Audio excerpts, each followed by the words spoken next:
I'd rather listen to it on here. I don't want to hear you fucking yapping after the whole cupcake incident. Dude, Speak up. it's cake. That's the big cake. They all chipped in and got me that. We all sharing the little cake there? Or You're obviously going to take the cake. I'm just having a You're laugh. not joking. It serves 4 You're to not 5. joking. No, that was You're going to take the cake. If no one else is having any of the cake, of It course. serves 4 to 5. I've never seen... You know I like making fun of him for being greedy. He's the greediest guy of all time. He walks in. We all just ordered lunch. He goes, is there any... Sean goes, you can have the rest of my bowl. He was like, well, if you're not going to finish it, yeah. Then he walks over, and Sean had taken the pickled onions out of his food. He just took a handful of pickled onions. Sean didn't want them. Anything. I love a pickled anything onion, for and I'm free. grateful. Even if it's a I take- pile of onions. I am grateful when I take. Just, I say thank you. The pickled I say onions. I really appreciate that. I didn't hear you say thank you. Me and Lemaire ordered a pizza pie. When? You know who comes in? This fucking raccoon comes in. Immediately starts grubbing it. He goes, oh, pizza for the goat. I felt it was implied. It was that about I was 6 chicken wings. He ate 3.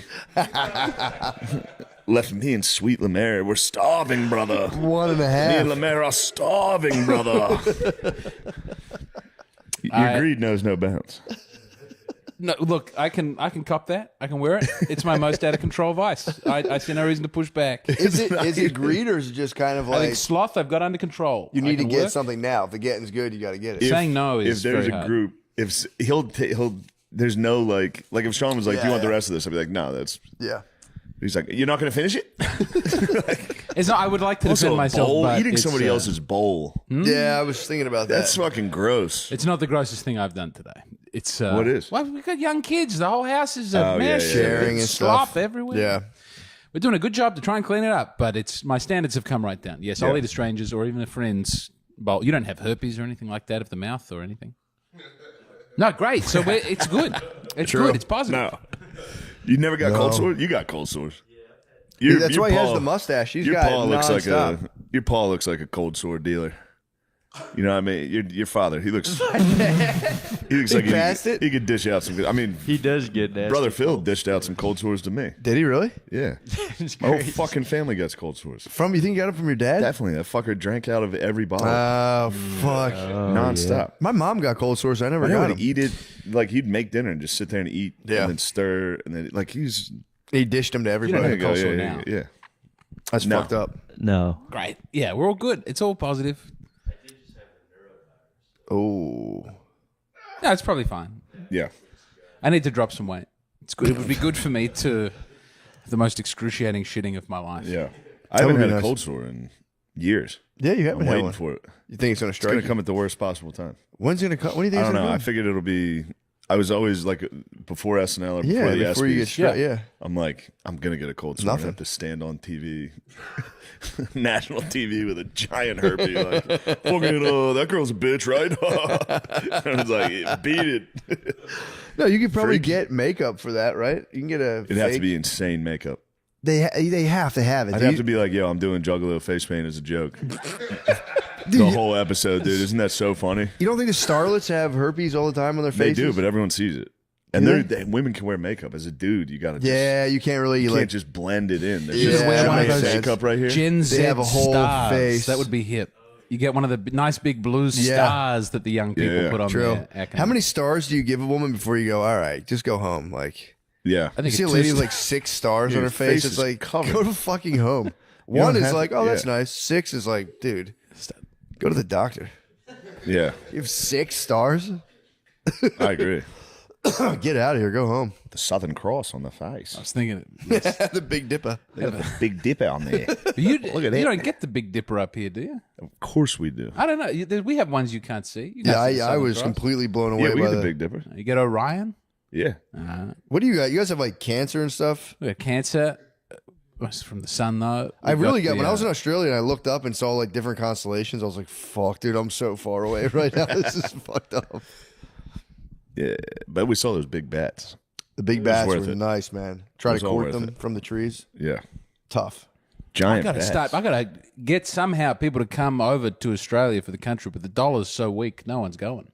People have stopped doing What, to do tours in stand-up there? Australia. Yeah, The $1 a week, so people will go to make movies there now. I think who's Dan? Who's in the Street Fighter movie? Schultz. Andrew Schultz was in the Street Fighter movie. Dan. No, he played Dan. Dan was the character. Dan was the character. Yeah. But yeah, no one's going over there for stand up because it's not worth it. Yeah. The flight, dude, is brutal. Flight's brutal, and then they pay you peanuts. It's the flight. I should sell it better than that. You had beautiful experiences there. Yeah. Australia's Before nice. we met you. Yeah. Also, Wolfie's been in town. He's been doing very well. Is he still in Austin? He flew out and then he flew back. He came back. Nice. Does he just came going to back- take over your house, too? He came back just to try and impress Adam at the mothership.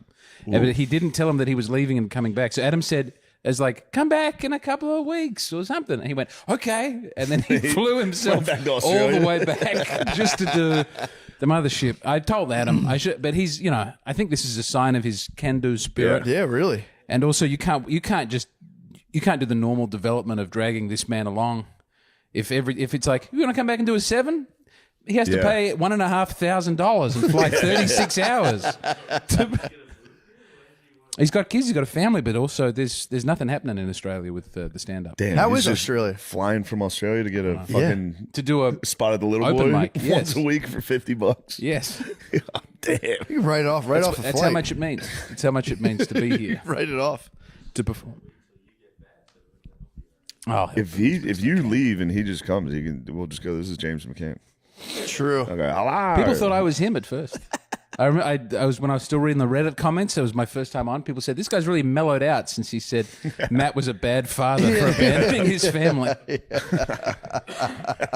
yeah, so we had audio of him. Yeah, Oh, dude, he was the best. He was so funny. He was awesome. And as soon as we got back to record the pod, it was that final beer sent him over. Yeah. It's like, yeah, fucking loser, mate. Yeah, fucking, yeah. Oh, yeah. there was video of it. Yeah, we had the GoPro. That's huge. Yeah, he's the man. Wolf is the man. We don't need that footage. A lot of the Aussies are coming out. Actually, it's a flood. There's 3 at the moment. How- They don't give me a heads up. They just go, "I'm here now." How is Australia right now? How's the economy? How's what's going on politically? We just in had the Australia? social media ban for the children. Really? Yeah, Nice. and well, it's sort of good. They're just using it to bring in digital ID, and also Blue Sky is exempt, so they're all off Twitter, but they're all on Blue Sky's fine. They're allowed to What? be on Blue Sky? Yeah, because it's a lefty government. And They're they allowed go, to be on You can Blue use Sky? the cool lefty apps, but you cannot use. That can't be true. It is true. You're not allowed on Twitter. You're allowed on Bluesky? Correct. If you're under 16. What is Bluesky like? Is it like... What? I'm not even a Bluesky guy. That kind of makes. If you're gonna have one, I feel like Bluesky sucks, but Twitter That'd is be like being like you can only be on Truth Social. Yeah. No, that's You can't be on else too. Bluesky. You can be on Truth Social. Can you do nudity or say a word on True Social?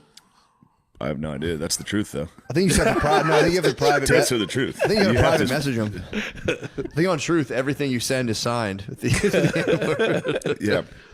No, I mean, X is How not does for that make kids. sense to you? That's I just crazy. mean as far as like keeping kids away from like Yeah, what's but on Twitter. only giving them If you're going to being give like you them can't one, watch the news. You can only watch MSNBC.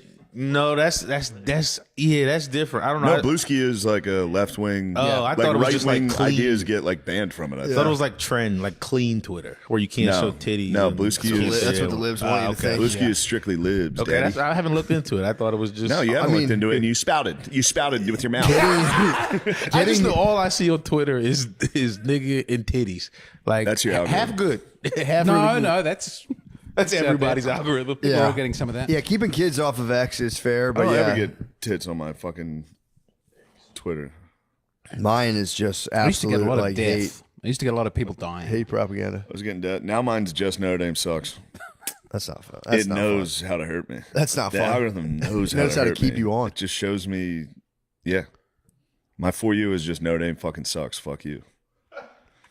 The fuck? So I guess you'd have to bomb Bluesky with like horrible content, and then try to be like, all right, kids can't go on this It's either. it's our obligation to the country and to the young people. Shrum Yeah. Moore's getting killed. Michigan's head coach, New York Post 2 hours ago. Yeah, he was in Curvy OnlyFans model says fired Michigan coach slid into her DMs as more shady behavior revealed. Wait, why do they call her? Why do they call her name? Why do they call her Curvy? Because this is the New York Post. It's the oldest publication. True. It's the oldest, most Hey, reliable Curvy. news. Damn, dude. No, not the No, it's the failing. Post, dude. It's Wait, the but was thriving he New York married though? Post. Was she a student? She wasn't a student. No, the girl he was hooking up with. No, Yeah. I don't think. But What do you think about that move, James? If you're having an affair that could destroy your family, and you go to the lady's house and threaten to kill yourself to save your name. I think that's maybe the only way to keep that marriage strong in the aftermath. He So tried I'm to kill saying, himself man. at the lady's house? Yeah, allegedly, allegedly.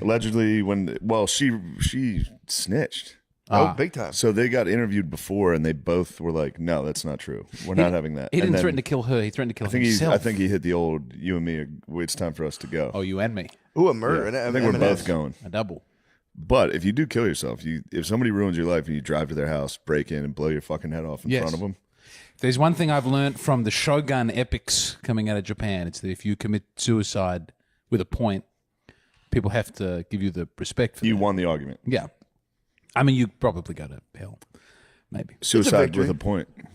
Especially if it's Kinda like like you 9/11. did this. You did This this. is- Look this at is what you look at did. what she did to him. They do it in Korea. This is a big thing when like women were accusing men of sexual assault in Korea, and the men were killing themselves, and then people came out and were attacking the women, going, "Can't believe you were so selfish as to say he raped you. He's dead. Look at what you did." That was a big thing in Korea. Yeah, Dang. but so they both reported they were like, "No, we didn't do that." And then I guess she came forward with like, I don't know. I heard one thing that said a DoorDash driver was like, "Yeah, I delivered Plan B to the fucking coach's office." Strange. Can I tell you a Coach Saban quote that I read this week? I was on Saban's Wikipedia page. Yeah. And it's from his book, which I don't remember the name of it, but it's got a book about leadership, and he's talking to the boys. Nothing and good he happens says- after midnight. No, that's great that's a good too. one. He says, never fool around with someone who's got less to lose than you do. And then he says, so if I ever want to cheat on Miss Tiffany, I think he says, so if ever I'm going to cheat on Miss Tiffany, the only woman I'm doing that with is Hillary Rodham Clinton. Yeah. He has, such a he sick, has some good ones. He's got one about he had a player, Ruggs, who was a wideout who got drafted by the Raiders and then was drank a little and drove like 150 miles an hour, crashed into a lady, killed her. He's in jail now. But he gives a nice speech on that. He's like, accountability as a friend. Like, you see your friend drinking and driving like that, you take the keys from him. True. It's like, sure, he's going to he might be furious with you. He might hate you for a few weeks. But he'd say thank you now True. compared to sitting in a fucking jail cell. Yeah, man. And we got guys in this crew Yep. not afraid to take to the road after a couple drinks, and somebody's going to have to start taking your keys. Yeah, man. We need some accountability here, and I'm not trying to be racist, but it is the blacks. Stop drinking and driving. I haven't had a good DD in like 3 weeks, 4 weeks. That's crazy. A month. Drinking and driving 3 weeks ago, and that's a good thing. I mean, Fellas, what are we talking? Drinking and driving? 2 beers, 3 beers? No, that's fine. man. I've come never on. seen you That's going nothing. home after 2 beers or 3 beers. You, Not one Yeah, time. that's you're not out. Yeah. So I don't know what's happening after 10:30, but it must be even worse than Third what I'm beer. seeing.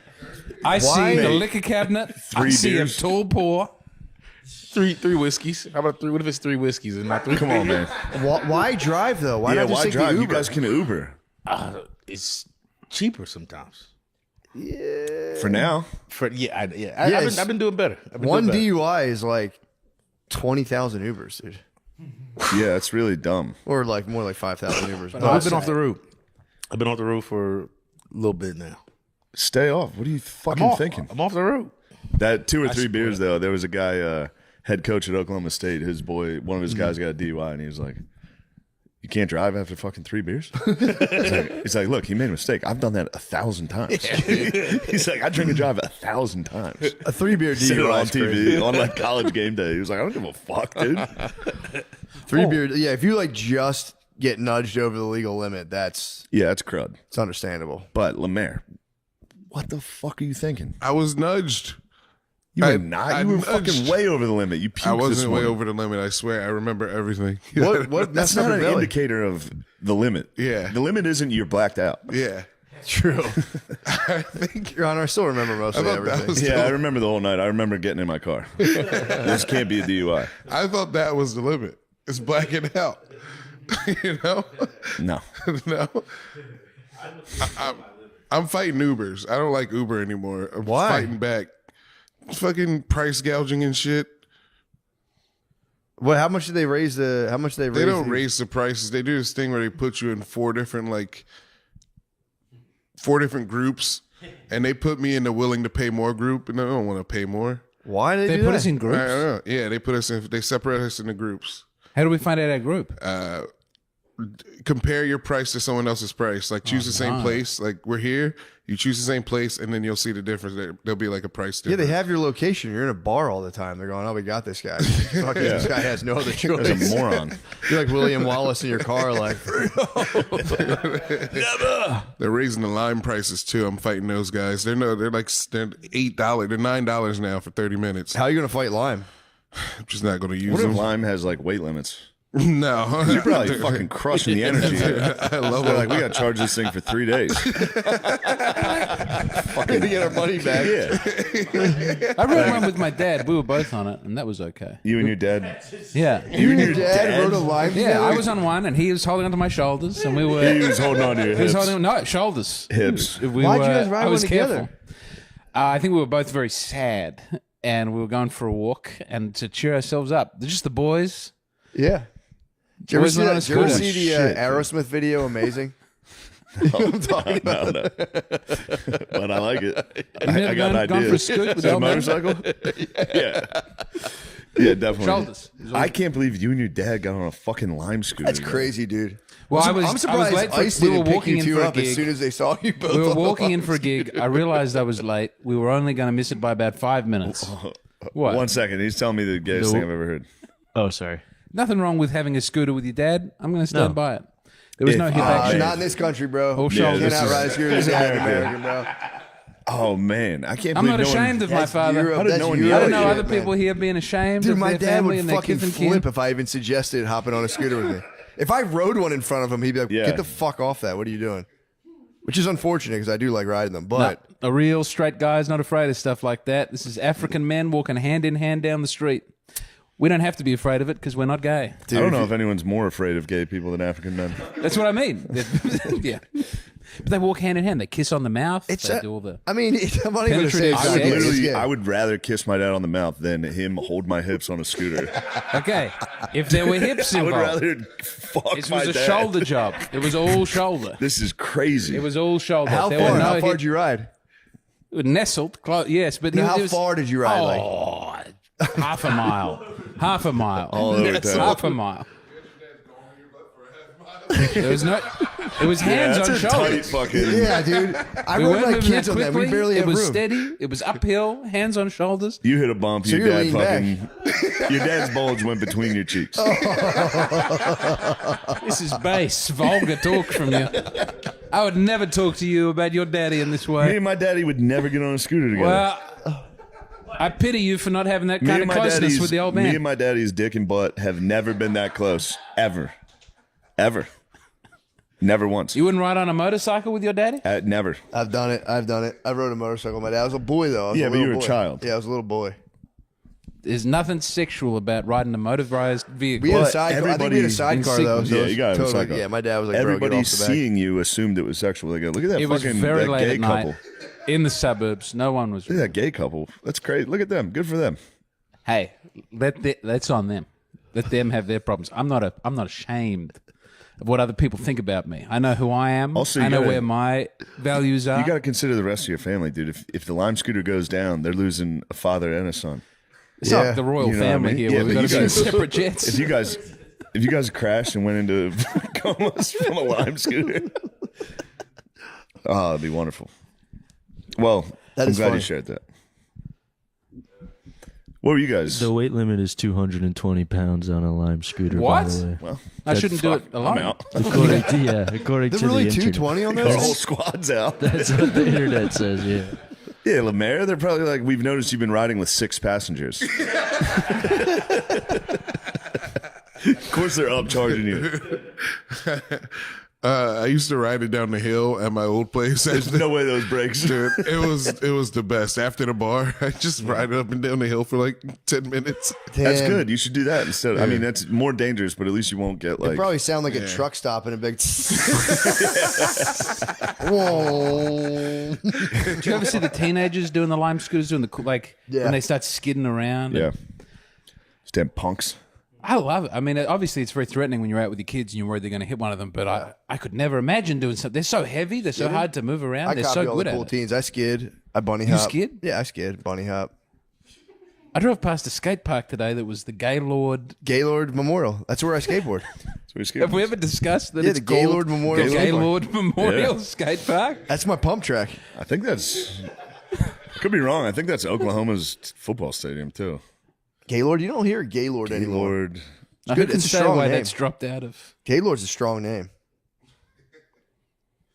Yeah, you got to really believe in your son's Gaylord? ability to weather that. It's a boy named Gaylord? Gaylord. Yeah. Does it mean like a happy? It just means like a happy, really sick guy. Yeah. It's like a happy, It's a lord of- high power man. Yeah. Lord of the Gay. gay. It's the gayest guy. It's the gayest man. I could go gay. I don't think I'd get that over the wife. What, I got to Gaylord? get a new name for the. You What have a a boy fourth- coming? Yeah, we got a boy coming. So we do need a new name. Who named? How many? Like I lose every time. you lose? I wanted Charlemagne. I wanted Hercules. I wanted All right. Well, Yeah. Hercules is good. Hercules is crazy. dude. Hercules is. I just one of them would have been fine. What Well, are you gunning for this time? Adolf. The Gaylord. Yeah. No, we're out Hercules. of names. We both agree on. It's What a big about problem. Kanye? He doesn't need that. He doesn't. Hercules is way Hercules worse. is crazy. Hercules is great. No, Hercules. That's like a dog People name. would call him Lee. Lee McCann. Naming your son Hercules. No. It's is a wild fucking move. Hercules crazy. is wild. James, what are you talking about? You've said the craziest shit I've ever heard. Yeah, he's Well, not that's what going my to be wife James. says. What if he's a little fat boy and they call him Hercules and they beat him up for it? But Devastating. maybe he could aspirationally. You could live up to Yeah, Hercules. Hercules. Yeah. Hercules. Yeah, dude. You No. could imagine. You know, it's what it's called nominative determinism. You give someone the cool name and then they grow up to embody that name. And they, you know, I feel this. I don't know, Nate Lemare. You think that's true?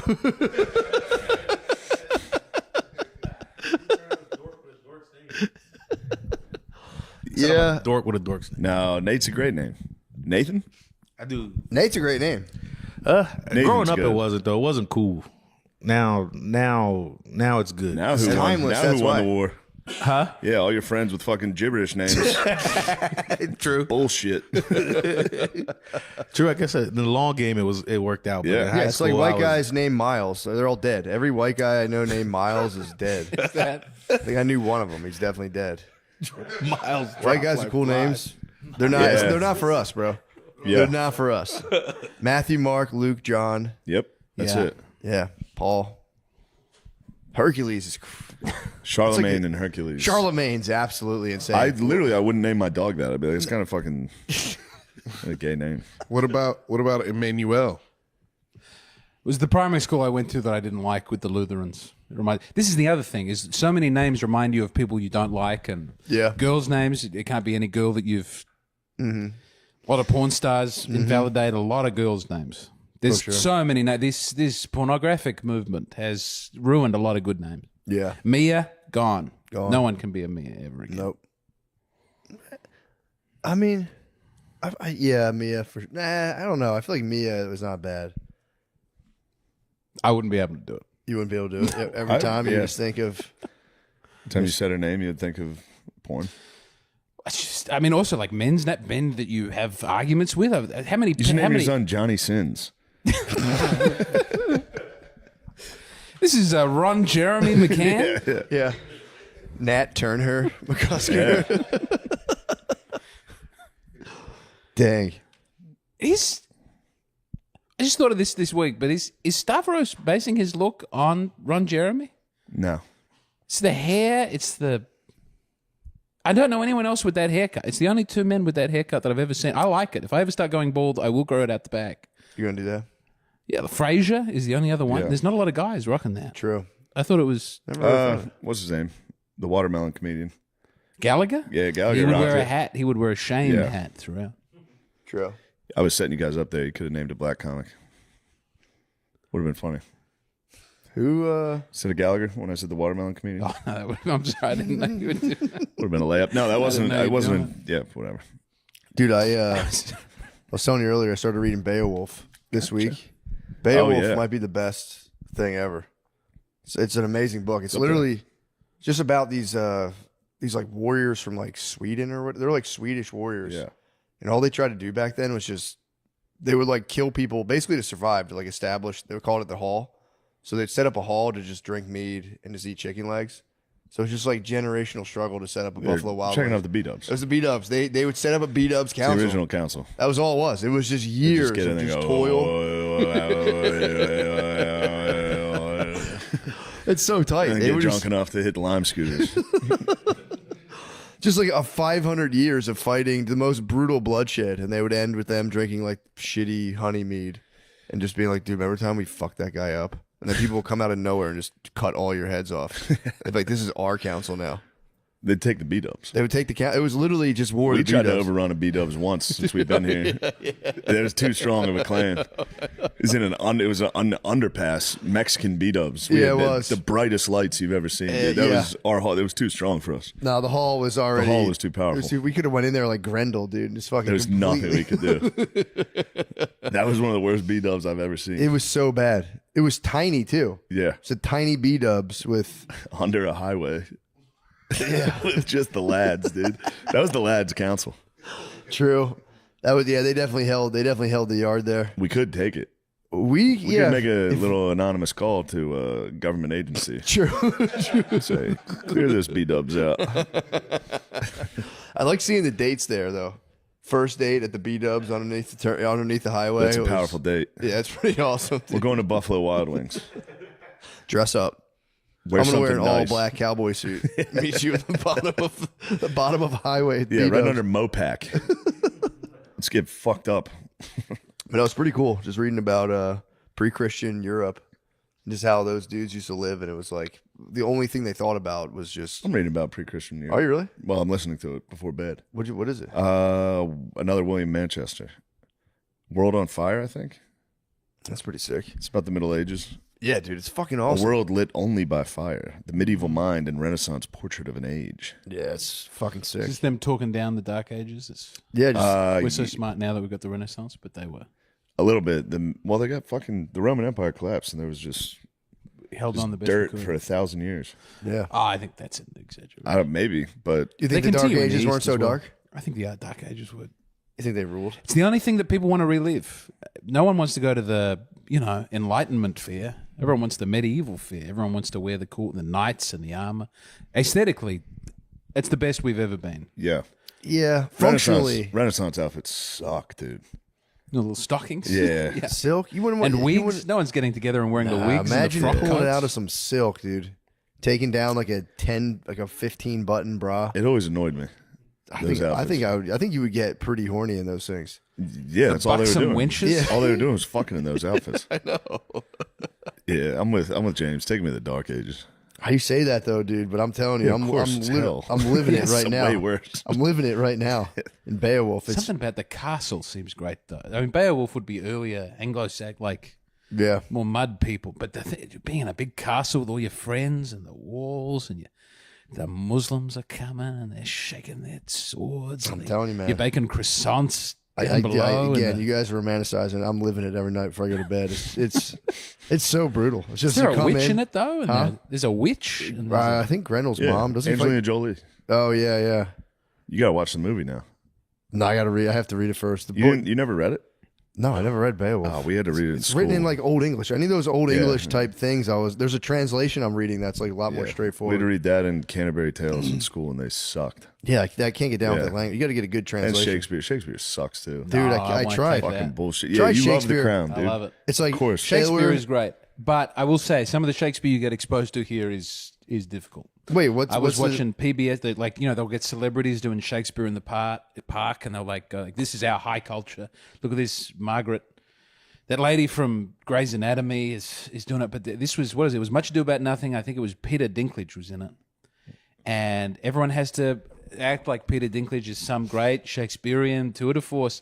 He's not very good, and if he wasn't small, Oh wow. I don't think people would think he was a good actor. Dude, in Game That's of Thrones, he was disgusting. so That's good. my in Game of Thrones is 'cause Shakespeare. he stands out. He's the only one doing a weird big Shakespearean thing, and it works. But when you watch him actually doing I will Shakespeare, say him in Game of Thrones bothered me.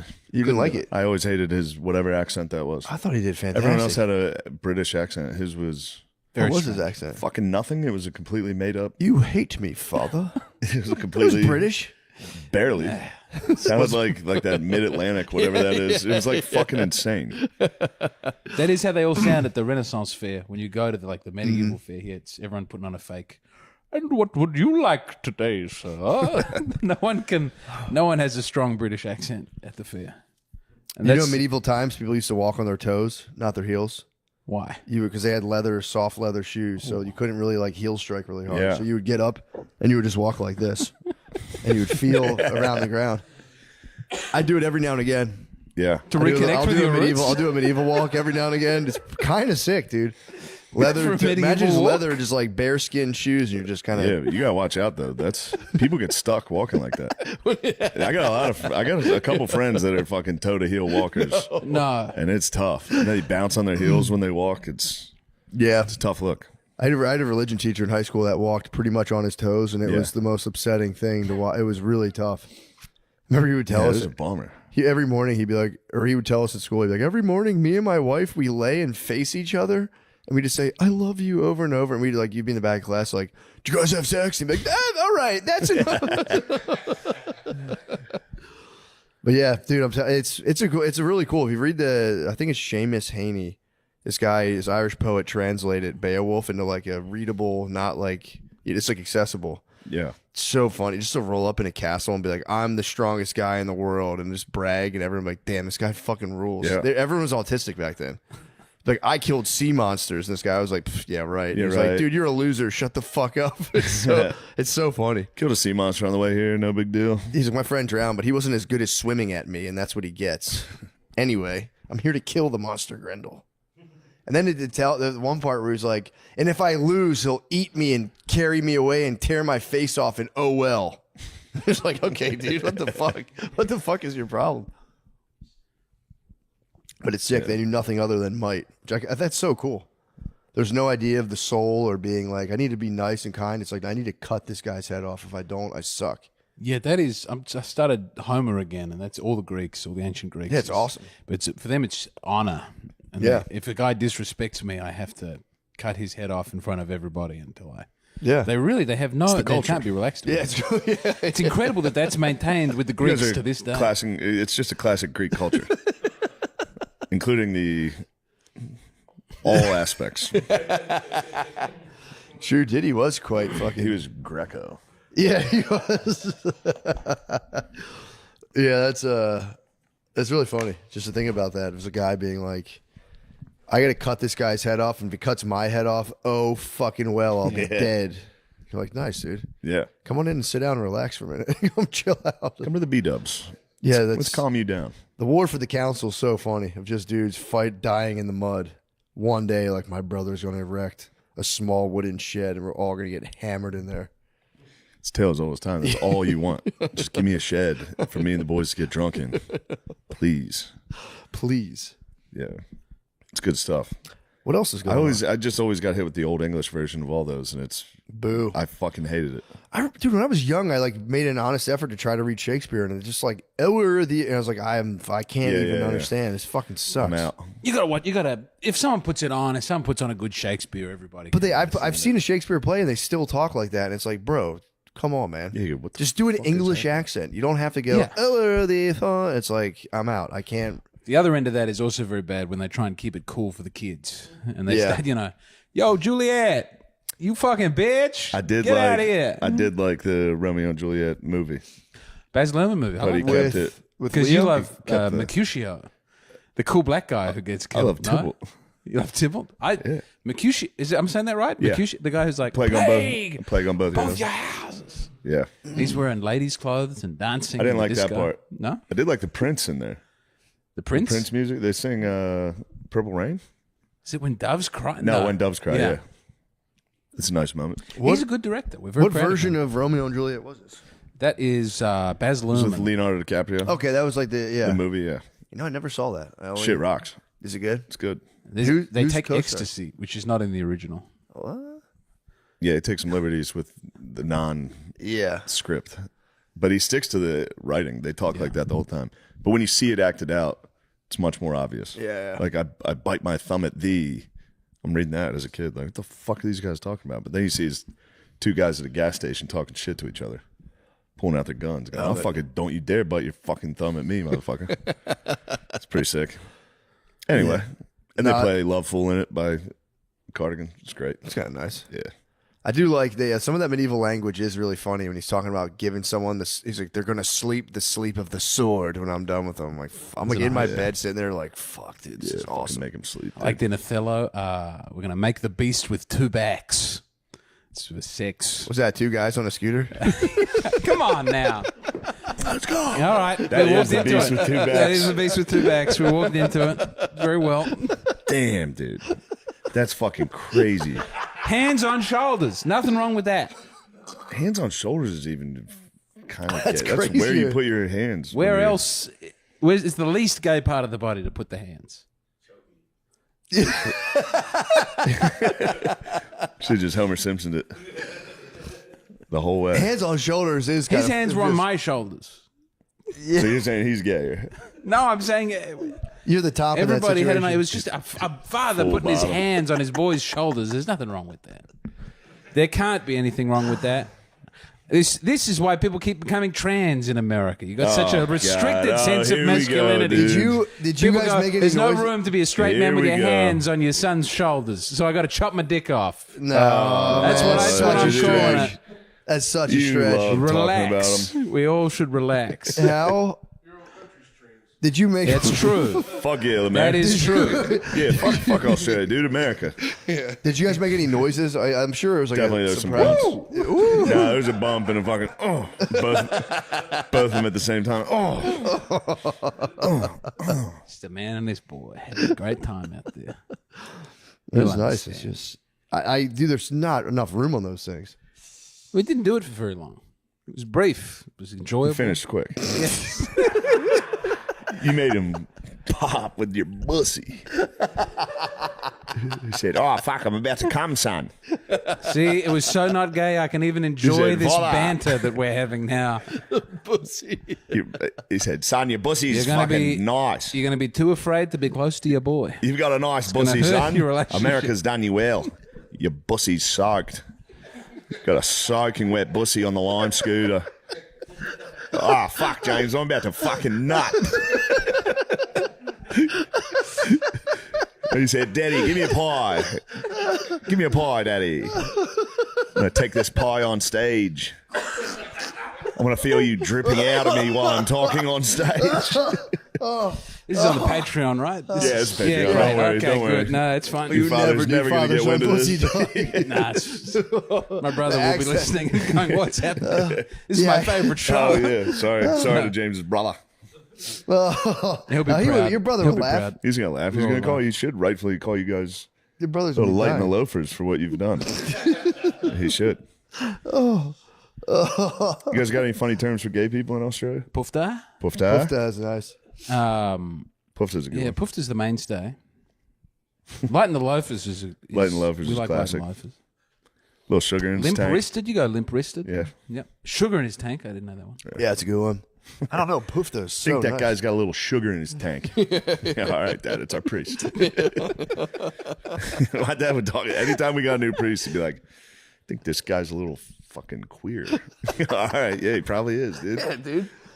Most of them are. I think otherwise we have all the same ones. Fruity. Fruity's great. Fruitcake's hilarious. Guy's a freaking fruitcake.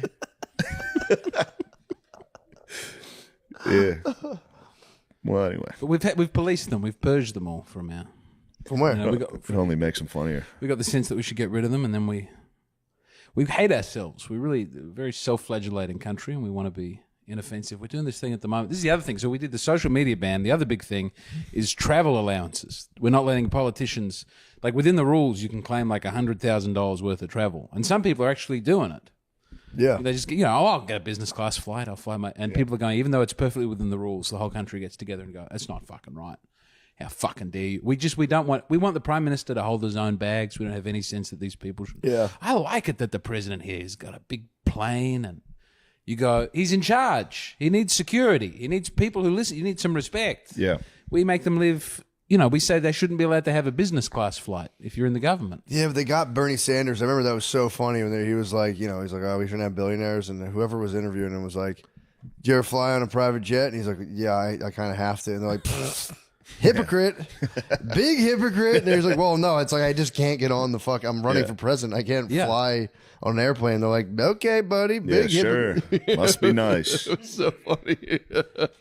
They had one note on Fox News. They're like, we got him. Got it. It's over. He starts talking about how are we going to fix the country. Did you ever fly on a private That jet? private jet guy? Big time hypocrite.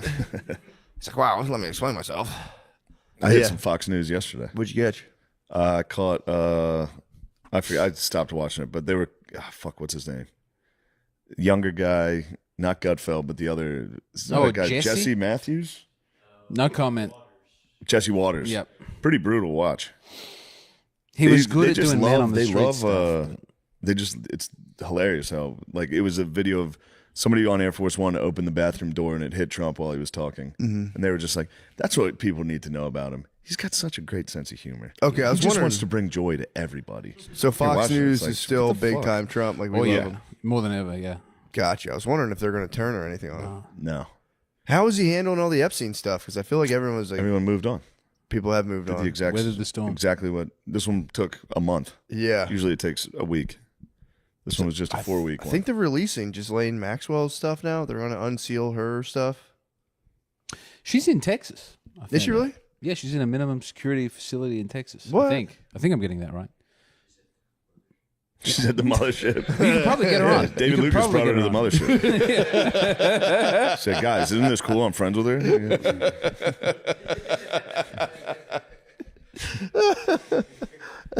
This week on Kill Tony. Ghislaine Maxwell.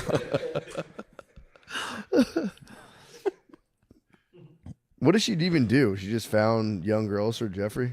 I think she did the most diabolical shit. Yeah. If you take the word just out of have that you seen the sentence, it jokes? does sound quite bad. Have you seen the That's a joke? legal offense. I mean, what did she really just give a Yeah. Well, she young just girls? found some 16-year-olds to have. Give She them should a have the hand. Diddy face going to the jury. Just, what? That's crazy. Yeah, right. And later on, several of the victims killed themselves. Like, It's not even true. seriously? Who even does that? They're just making this up. Yeah, I can't believe that lady. I think that lady really thought she was going to go on that dock and be like, damn, this lady fucking rules. She's like, we're making the same face. Like, we're obviously on the same page. I love all his songs.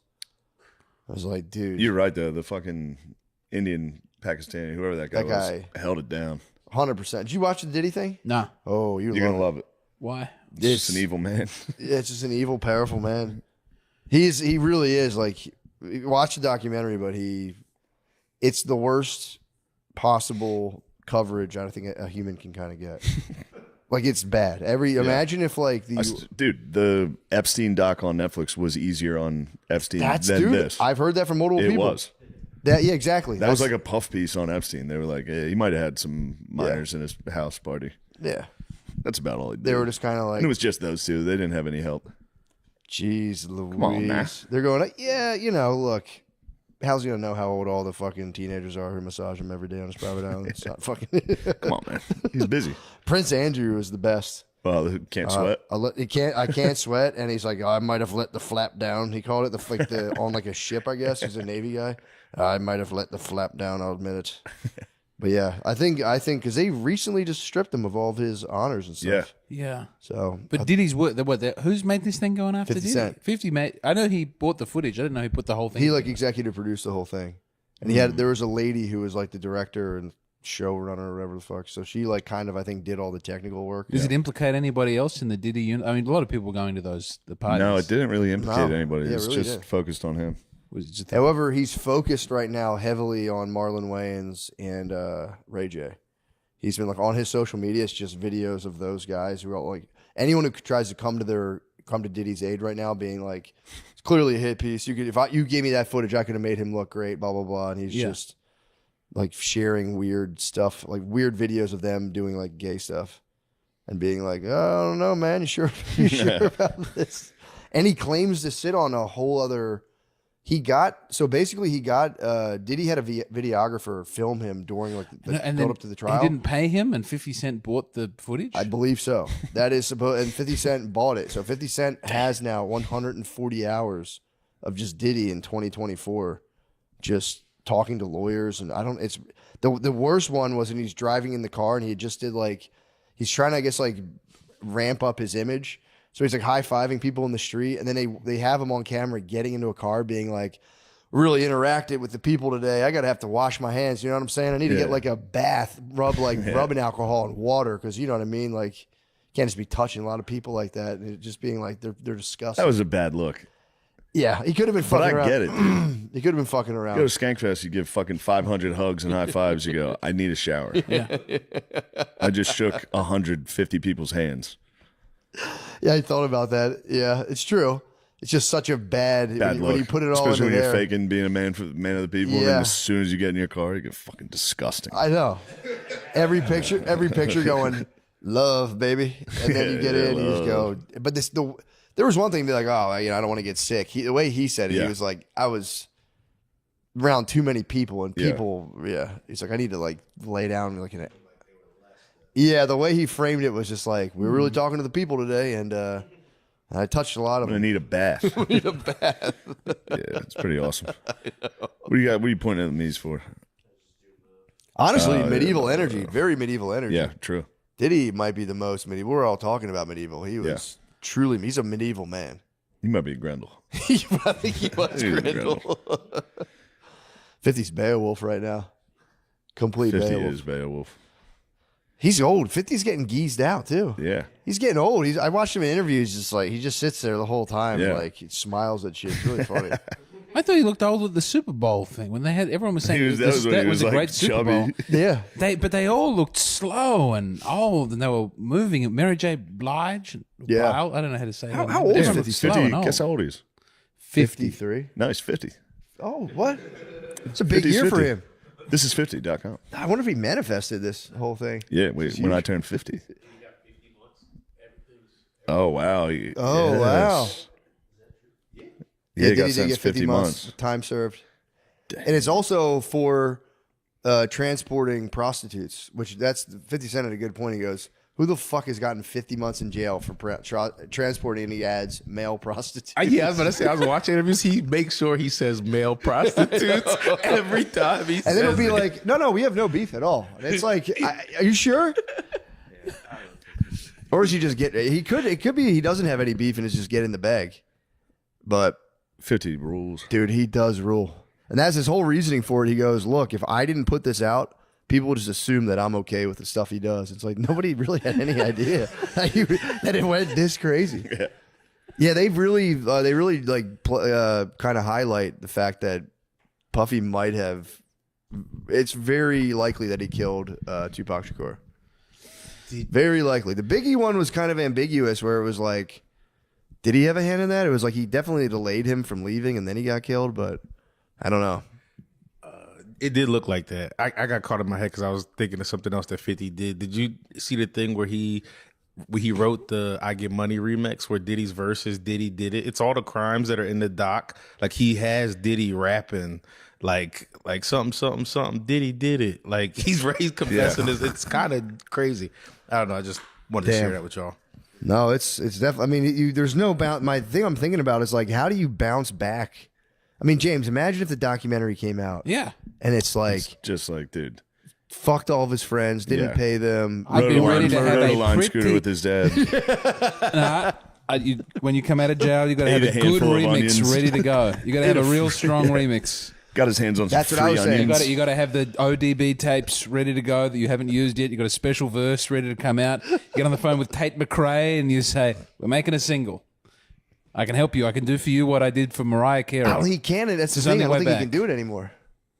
No, he's got a gift, and I think a good song. Diddy. I think if you can produce a great He's a new hit pretty single, terrible rapper. As a rapper, no good. As a producer, Apparently, I don't think he unbelievable. was even musically. They were explaining that. Let me to tell me. you, as a man who chooses which producer to use to make a record, wow, he's got a great back catalog. No, we don't think Diddy. We're going to take that away from him because he had gay male prostitutes. Everybody in the documentary was the whole time was just like he doesn't have an ounce of talent in his body. He just he's good at manipulating people. At very least, he's picking good people to work with. No, Nobody that knew him seems to feel that way. Fantasy. The ODB remix is a great song. 90s. Okay, bad boy for life. 90s. The best is when he That was in the 90s, but yeah. he tried to fight that one guy. I forget who was the rapper. He I'll tried be to fight. watching you. He tried to fight. I'll be sure. I don't know who it was. he No, he punched- tried to fight this rapper. Yeah. I think it was Eric Sermon. He went to fight him, and he was just like swung on a miss. And the guy was like, "All right, let's go around the corner. I don't want to beat you up in front of your girlfriend." And as soon as he went around the corner, he goes, "Yeah, you got to listen to this," and played the Juicy single for him. And the guy was like, "Damn, this is fucking sick." It's a good way to get out of a fight. You go, you ever hear Juicy? You go, no. Yeah, wait till you fucking hear Here, this. hold on, just listen to this real quick. Yeah, he does seem like he was just an absolute. I mean, honestly, it really shows the power of a black nerd is pretty wild. You know what I mean? We need Yeah. to be tapping into this power source. We need to be vigilant. Yeah. Well, yeah, vigilant, or I'm saying tapping into this power source. That was one black nerd. Look at what he did. I agree. It's crazy. Not too many have risen, though. I The know. black nerds. I know. Kanye. Kanye heroes. Don Glover. Lupe Fiasco. He came back down again, I guess, in terms of big career. But there was a moment there where Lupe Fiasco. You gonna let him call Lupe a black nerd? Lupe is very open to being a black nerd, isn't he? He's a nerd, but he was deep in the streets back in the day. He had a Lupin the Third reference on his first You major need what you feature. need is a black nerd in denial. That's where you get. That's where they Yeah, get that suppressing. pressure makes He diamonds. was streets, but the nerd was where he was trying to be. That's why I think that's what it was. I don't know. We need a black nerd. That's the The black brew. nerds, they struggle in politics. Yes, he Yeah. was. Oh no. Like Ben Carson. A couple of those guys. Yeah. Yeah. The black nerds in politics aren't good. You need a cool black guy in politics for sure. Notre Dame has a new signing who is the coolest looking. Oh, you like him? He's got big glasses. He's black Who's that? with big glasses. Notre Dame He's, signed a defensive end that has James loves him. He wears cool Nice. glasses. That's awesome. he's always the main picture that comes up. Of, Yeah. He's our top He's signing. what we've got to look forward Nice. to. Yeah, But that's exciting. You like the Huge, glasses? thick How big glasses. you talking about? which one? Big? You're talking about like giant or He's thick? wearing big. Guys, I hate to rectangular glasses. interrupt here, but Marcus Freeman just texted me. Just saying. You Not a got big you deal. get the Well, what's inside happening? scoop. Not a big deal. The head coach of Notre Dame What's just the- texted while we were talking. Just you while get we the were scoop talking, on- got a head coach. Not a big deal. Did you get the scoop? No scoops. Just Checking in. something exciting that I helped him with. That's gonna hopefully happen this weekend. Nice. We'll see. How are they? Hopefully they're holding up all right after the big backstabbing. They're not. They're mad. Yeah. That's why I was asked to help in any way I could. Oh, And I helped. nice. I hope it works. Yeah, That's all I do- can say. You're doing a little Notre Dame gurgling. I'm doing everything I can do. Bro, I'm texting Herb Street I was watching, I was laying on right there, hungover on Saturday after we went out Friday, watching the SEC championship, texting Herb Street in between commercials, being like, dude, talk about fucking Notre Dame getting in, dude, do it. And then he talks and he like didn't really do it. I was like, you fucking piece of shit. How could you betray me, Herbie? You're just pushing the levers I of was power texting, right now. yeah, I'm laying on the couch going, fucking, say Alabama's out. Say it. Didn't say it. This is a weird college football thing that I've become aware of, is that who gets in is determined by a committee, right? It's not like on points. There's Yeah. a group of men who decide who's good and who's bad, and they seem to be quite swayed by like popular opinion and how that'll appear. And then different conferences have different deals with different networks. Yeah. So like ESPN has, The for their SEC. own ratings, and the companies and the teams that they're working with, they will be nice to their own people and nasty to the other ones. And course. this happened with you say of course, but this is pretty weird for a sport. No, I agree, but I'm saying this is why Notre Dame got fucked. Yes, but it's like different political. I mean, NBC doesn't have a. We need NBC to run the They need a fucking sports playoffs. channel where they Yeah. can be. Yeah. They kind of got involved in the Big Ten this year, NBC.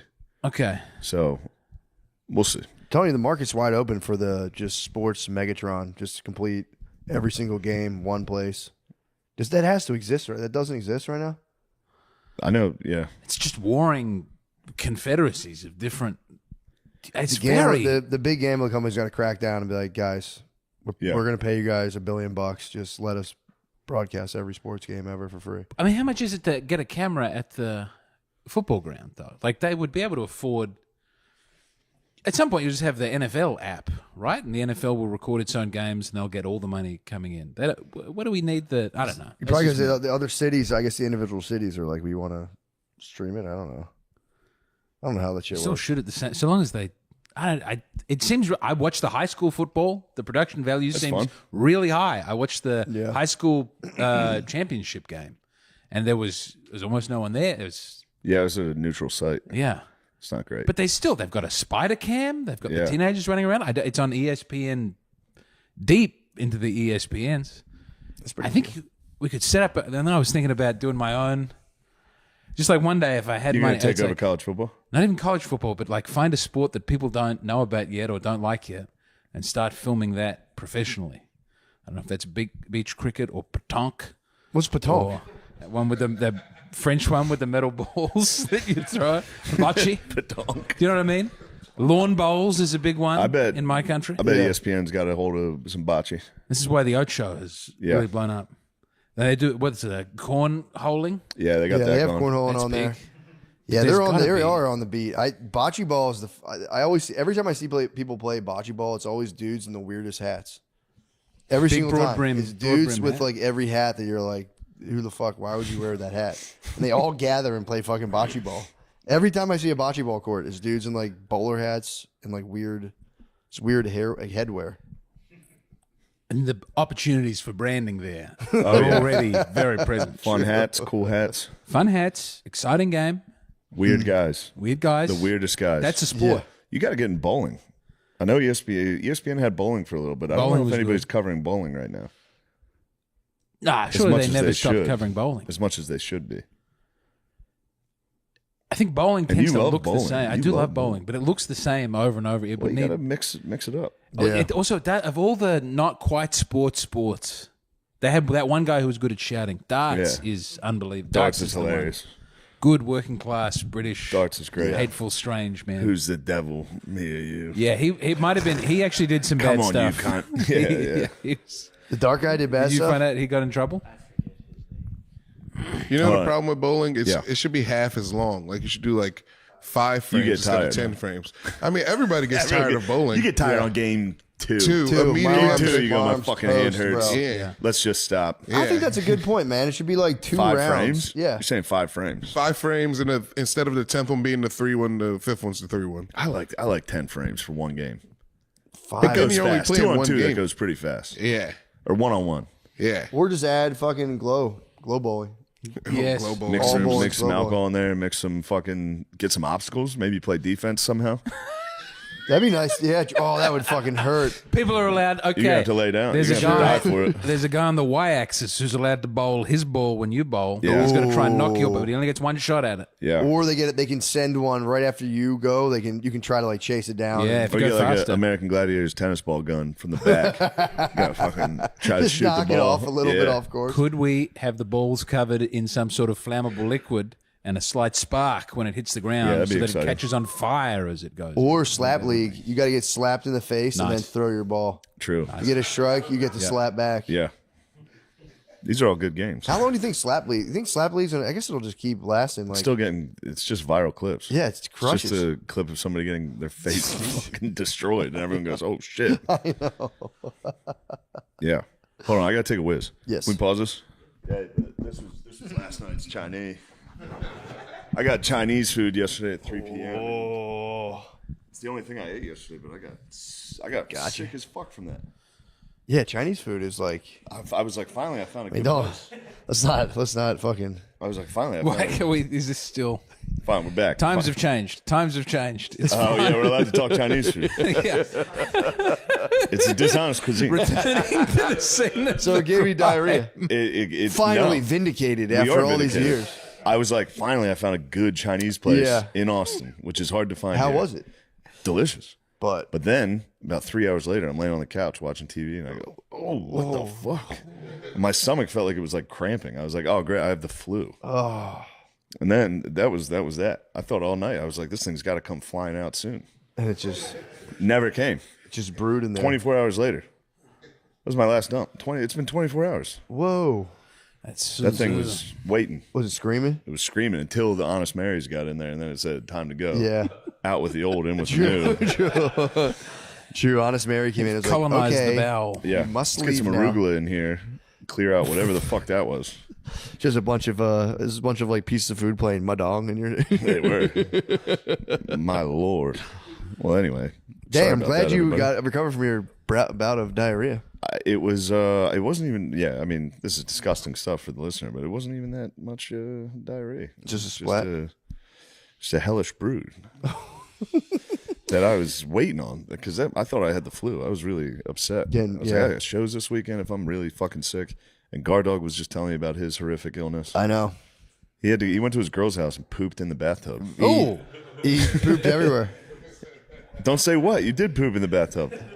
Sean, why'd you do that? Because he was sick. He had to shit and poop and Yeah. throw up at the same time. He I was just telling him, the went to whole his, fly in the he bathtub visited and his did it? parents' house, laid in the tub and shit. That's not true. The whole It was family just thought. a I was little telling him the whole accident. family I had thought a he was little- getting Her lucky family's upstairs. Patreon members. Don't worry.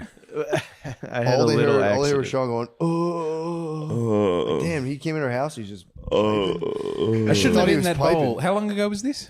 This was weeks ago. Okay. He should- Thanksgiving. It was Thanksgiving. Okay, we're He fine. went I'm to not his gonna- girlfriend's relative's house and threw up and shit the entire time.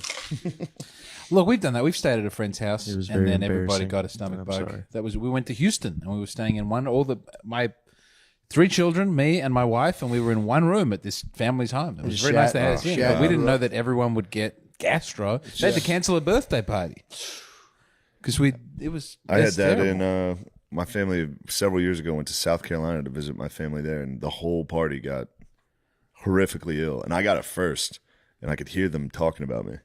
Like, that boy's not sick; he's just hungover. I was like, "You'll fucking see. You'll find out. You'll all find." We had to take my one uncle to the hospital, and they like strapped him upside down. They like held him upside down for some reason. I don't know why. to keep the poop in the body. I don't know what they did, but it was very funny that South Carolina medicine is still like, give him leeches and make him hang upside down. Where you're just peering through like the rail, like the little gaps in the steps. was Like so I happy. told you. I was so happy when everybody else went down. It took one day. I was the harbinger. It was like, they're like, that boy ain't sick. He's just hungover. I was laying on the couch. I was watching Gettysburg. I remember it like it was yesterday. That's so Watched the fucking movie funny. Gettysburg just to give those Just to rub Southerners. it in? Put on Gettysburg. Those fucking Southern scum. Dude, you know what? So we just finished the Cortez thing on Patreon. Do you know he strangled his wife to death? Cortez, his is wife it? Catalina, that was like living in Cuba or wherever. After he finally won Mexico. He was sitting there with Malinche, his babe from indigenous babe. She was nursing their like new child they just had, and his wife Catalina just showed up completely unannounced. And he was like, they also had like a party to celebrate that turned into like a 4-day nonstop. It was like the Indian guys there were like cutting off their enemy's skin and wearing it. The Spaniards were on like a drunken rape rampage. It was like really horrendous. So they finished that. They're all just like, damn, that was fucked up. Yeah, what did we do Oh last my night? God. It was The Hangover Part 5 Yeah. for sure. And then his wife just comes up unannounced and like on a vicious hangover, they start fighting. He's like, let's just go into the room. And then it was just like she died. And they said it was an allergic reaction, but she had a ton of bruises all over her neck. So his wife just showed up and he strangled his wife to death. And it was like, anyway, like I was saying, Yeah. this is a crazy way to end the book. They just dropped that in there. You're like, damn, this guy strangled his fucking wife. The bruises on the neck. That's very Yeah. funny. To just be like, it was fucking peanuts. Yeah, they're like, damn. Fucking allergic. I don't know what the hell she ate, but she's definitely allergic. And everyone's like, for sure. Used to be able to commit your wife too. If your wife was bothering you, you could send her to the nut house. You'd be like, dude, you go to a doctor and be like, she's angry all the time. They're like, she's clearly fucked Yeah. up. You go give her some blow. Let's see if this works. Nope. And I've got a vibrator. I'm the only man who's allowed to use the female orgasm machine. Good for I'll be those using guys. that on your wife. Yeah. Good for those It's an, doctors. it's an interesting Just job. dishing out orgasms as a fucking treatment. No matter what the illness you got. I think, did you got a cold? Yeah, I've come down with the I've flu. got an We go, idea. why don't you get on the Sibian? Yeah. The orgasm machine's crazy. Just one guy being, doctor, please take care of her. When did dudes figure out the doctors were just like blasting their wives? Was there any repercussions once they found out what was Definitely going not. on? You with gotta that? Definitely not. stone that guy to death. Yeah. Yeah. I mean, Jesus Christ! Imagine all day. I mean, then eventually it probably got boring for him when he was like, "Oh my god." No. Does it ever? All day long. If you're doing it all day, every day, it's going bzz, bzz, bzz. I mean, all day, every day?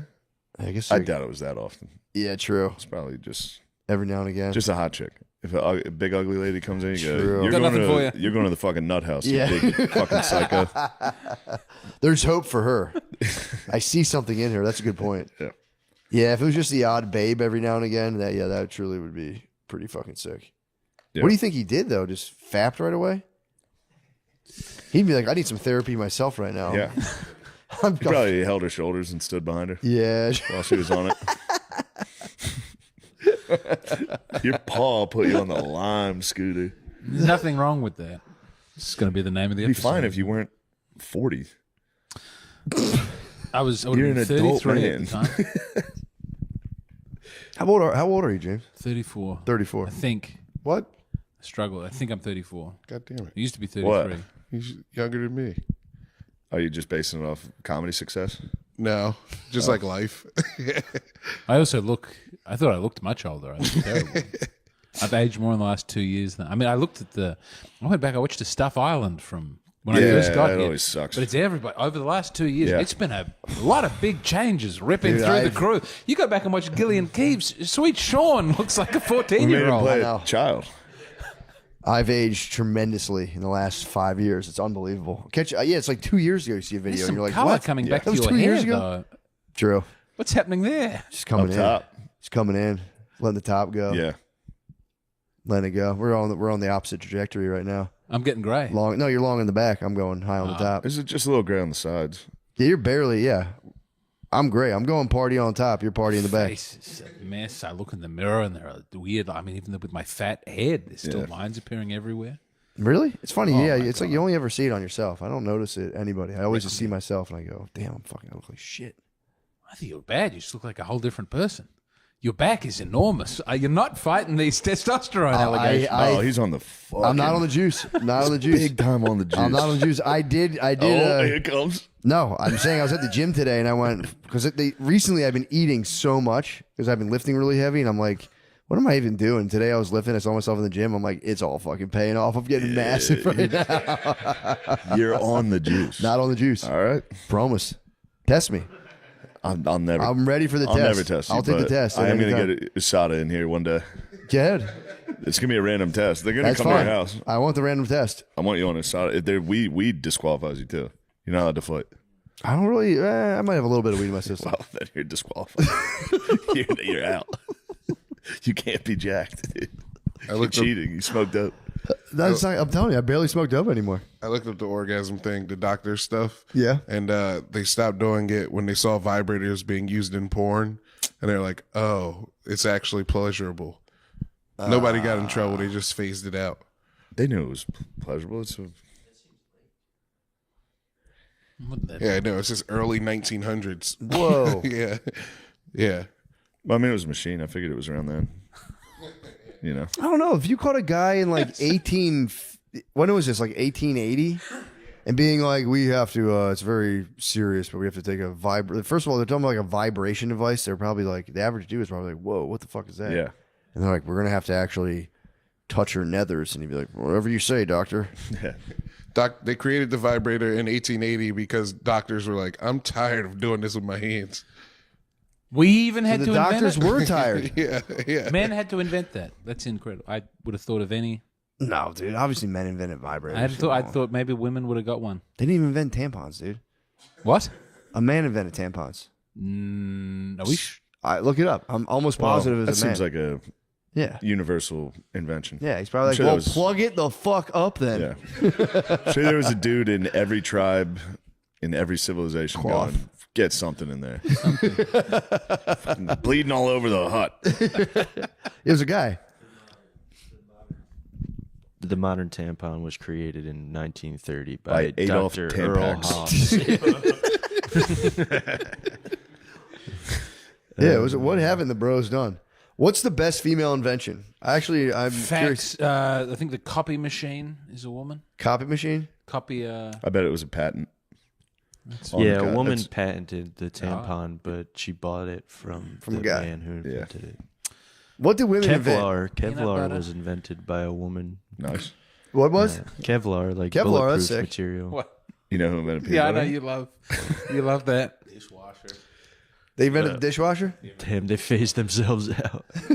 Well, that's awesome. It's the turkeys who voted for Christmas. Damn, they kind of naffed themselves. Circular saw, Monopoly, computer pro. Okay, so now it's just getting into Now they're just giving them random stuff. computer programming is one of them. The first algorithm carried out by a machine.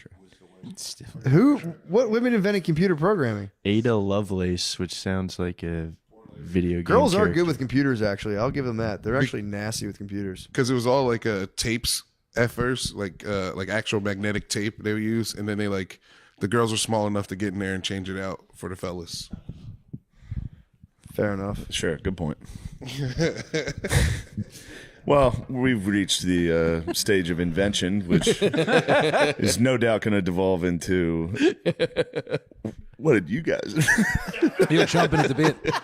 So we should probably hang it up. Hey guys, welcome to the Patreon. Lemaire, Nate, thank you. Sean, obviously on the 1s and 2s, possibly 3s and 4s over there as well. What about the 6 and 7? What the hell's going on? Dude, come on, man. Come on. I told you what my daughter thinks about that crap. So happy my kindergarten daughter thinks that shit's bullshit. I was like really worried. I went to a thing at her school recently, and it was like I watched all the kids. So they're like, 4th graders at pep rally, like, 4th grade, can I hear you? And like, But every little kid would just go, And I was like, that kind of is disappointing to watch a kid get swept up into a mindless craze. And yeah, my daughter brought it up to me last night, and I was like, no, my sweet fucking angel. I told you guys, she goes, Dad, people who say that are like zombies. I was like, yes, dude. Dang, she's already Good job. bitter. She's just. I didn't condition her thinking on it at all. I was just like, never even brought it up to her, and she was like, Dad, it kind of pisses me off of my my people. So all they do is count. They're like in that range of like kindergarten 1, 2, 3, 4, 5, 7, 8, 10. She counted to 49. That was as high as she could get. Nice. Tapped out. She's looked at her teacher and she goes, "That's all I know." I know up to 49. She like for real felt bad about it. 'Cause you don't know what like your kids are going through at school, but like we're at home and I found this out from PTA that she's like insecure about not counting to 100. And then like at home, she's been begging me to count to 100. And I don't know if you ever like had someone beg you to count to 100. You're like, fuck no. I'm like, we're not fucking counting to 100 right now. Counting to 100 sucks. It does suck. It fucking blows. Especially I'm already tired. I'm driving. She's like, "Can we count to 100?" I'm like, no. Found out my poor sweet child was embarrassed to only count to 49 because I've been lazy. So we've been counting to 100 big time in the house.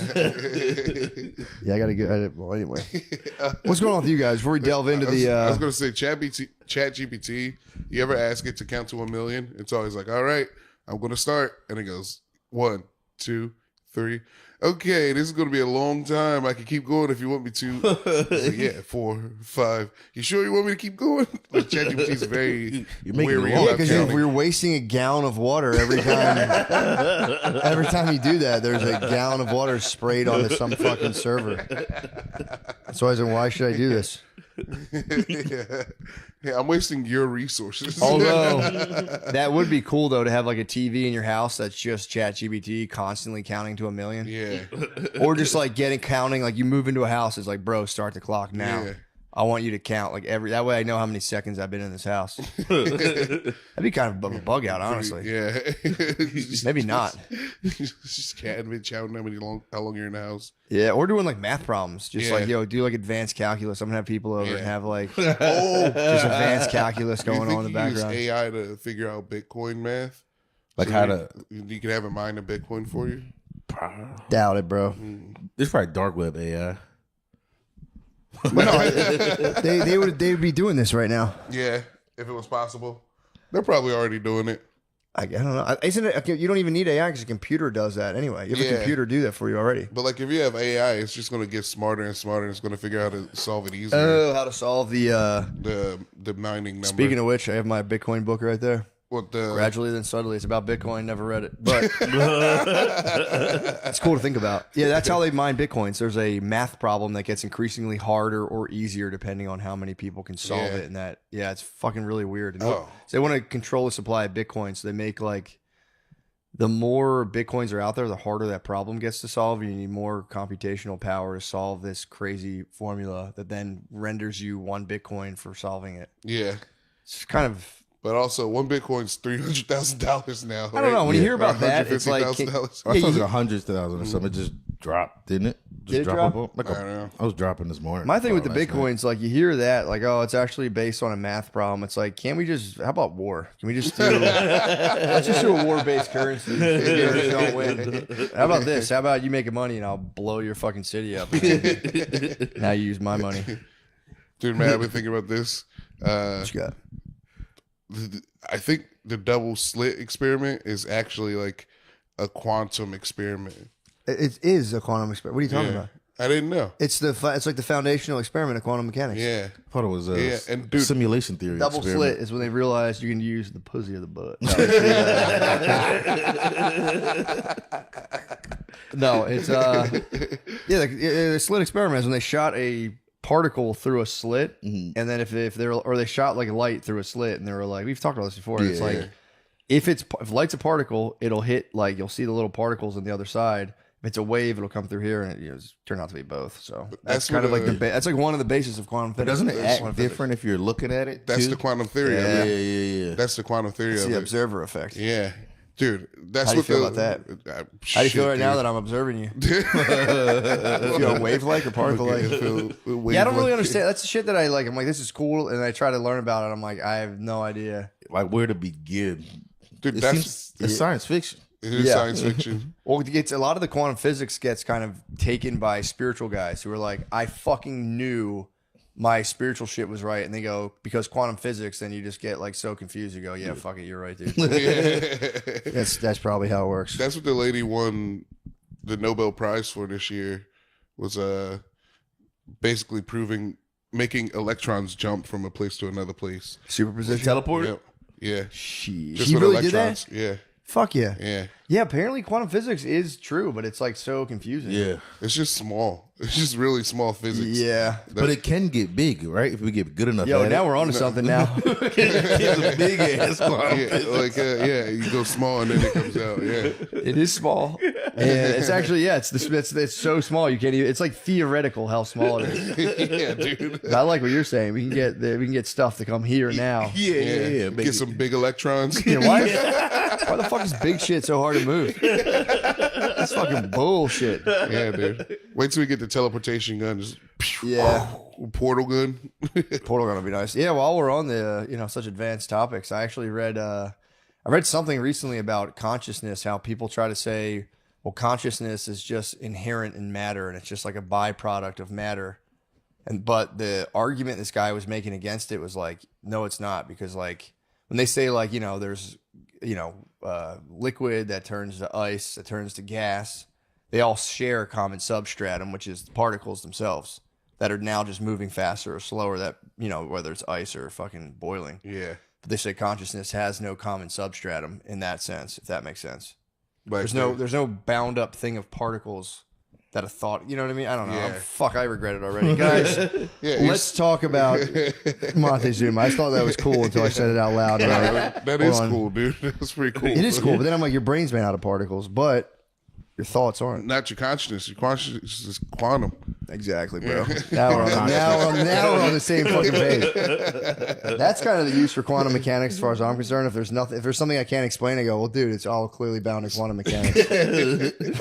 Explain those. Be like, they're also unfortunately bound in quantum mechanics. So, You got the blue lights on? oh yeah, man, I got my new pair of the yellows right now. Guys, we're okay. So I like that. We got a little refreshing banter, and you guys feel free to slip into that. And I hope you enjoyed that refreshing banter. Now we're on.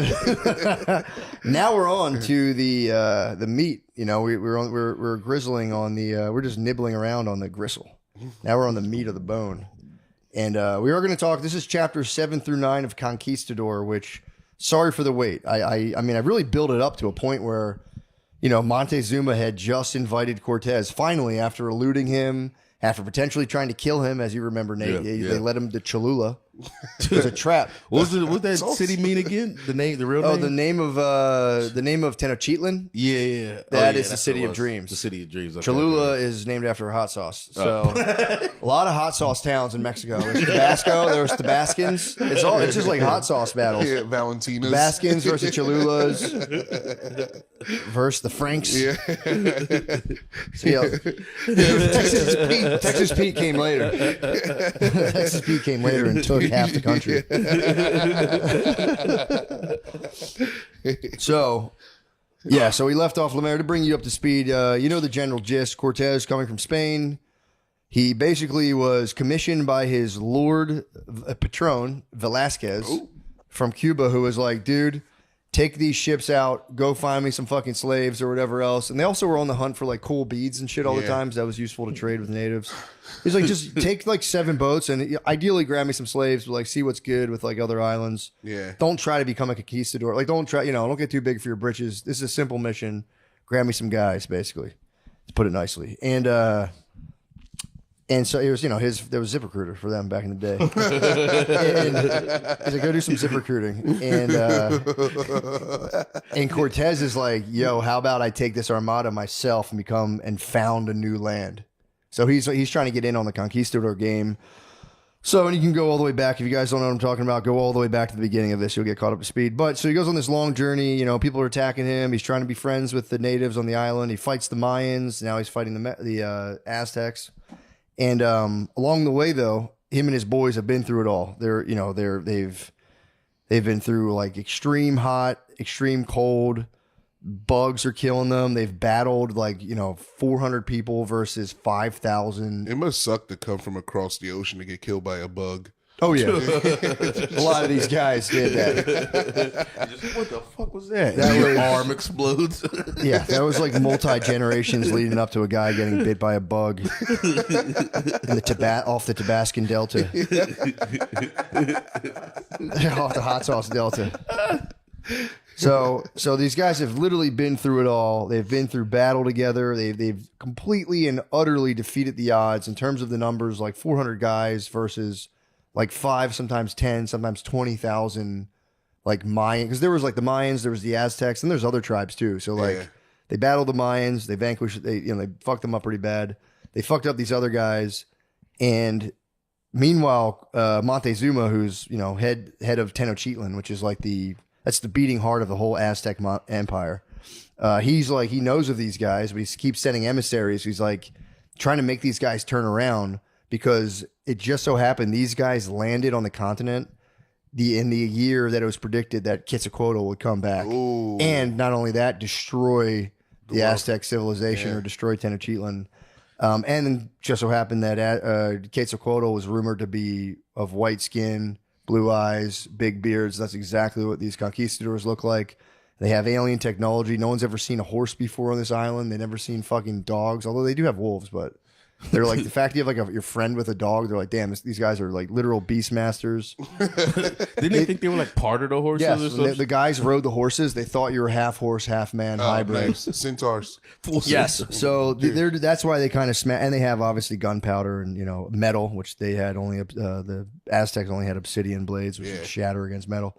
But, so that's kind of the recap. And then in the last chapter, we had Cortez and company get to the city of Cholula, where like they're received like as if like, oh yeah, because the whole time Montezuma's sending emissaries telling Cortez like, yo, dude, like you're my boy. I would never do anything to you, but like, yeah, you should probably get out of here at the same time. But he's like giving him tons of gold and all this stuff.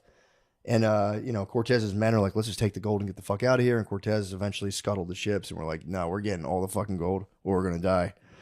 So Cortez gets invited to Cholula, kind of like through Montezuma, and it turned out to be in the last chapter was a giant trap. Oh. Yep. Montezuma tried to like pay the Cholulans who were loyal to him to basically kill Cortez, and Cortez has allied himself now on this whole journey. He's actually allied himself with a bunch of tribes who are against the Aztecs because of the ritual sacrifice. They would come to your village and take like 12% of the babes. Yeah. Even babies and shit too. These guys are pretty nasty. Yeah, they were slitting babies' throats. We'll find out later. But So there's a bunch of these rival tribes who are like, dude, we don't want to give away our fucking families to get sacrificed in Tenochtitlan. So then Cortez actually has a sizable force that he can summon of like hundreds of thousands of these other Indian warriors.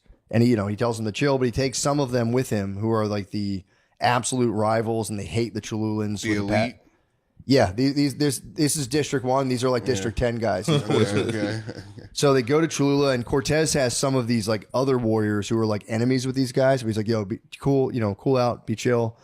And once Cortez finds out through his translator, Malinche, that the whole thing's a trap, Malinche's the babe.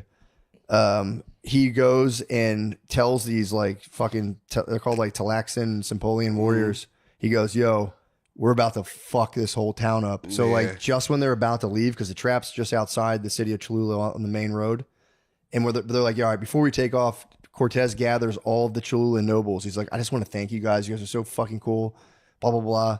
Locks the door in the temple, slays all the nobles, and then sets these other Indian guys, because they're their enemies. He goes, yo, have at it with the town. The Indian guys just destroy this whole fucking town. And this is just the recap, mind you.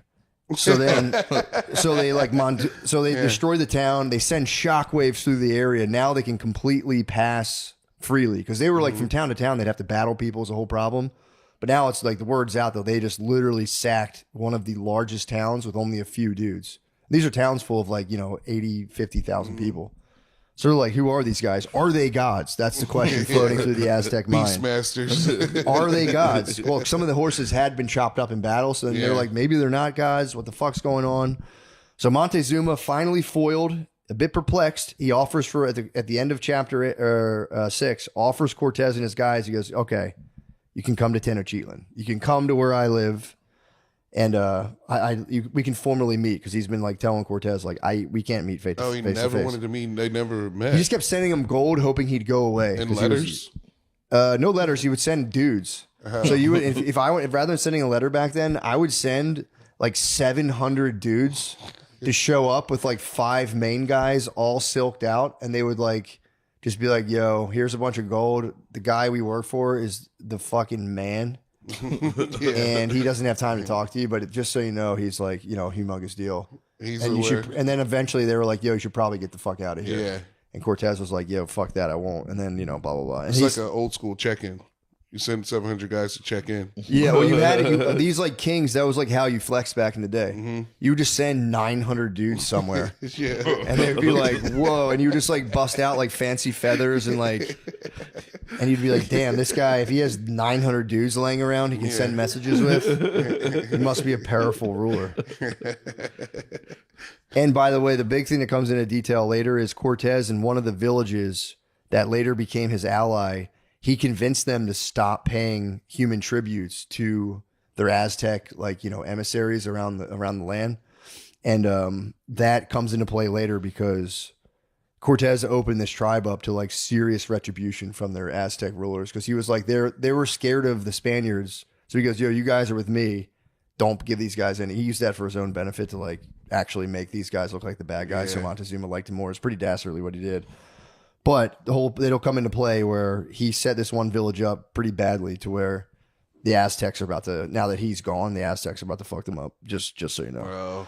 All right, so now we're in so that's the whole recap. That's long. We're in chapter 7 through 9. We're doing 7, 8, and a little bit of 9. Do you think it was easy to like get over the stop doing human sacrifices? You're like, oh, I don't have to kill these people anymore. All right. No, dude. Yeah. we talked about it last time. Apparently with the human sacrifices, they genuinely believed that you needed to spill blood on the altar steps, otherwise the heavens would fall out of the sky and that like it would stop raining. They thought like human blood was somehow connected to the gods. It was like a sacred fluid that like when it ran down those steps, it completed the cycle, then kept like rain going, that had women bear children. They just thought like blood was a sacred life force, which kind of is. If only they realized they were in the rainforest.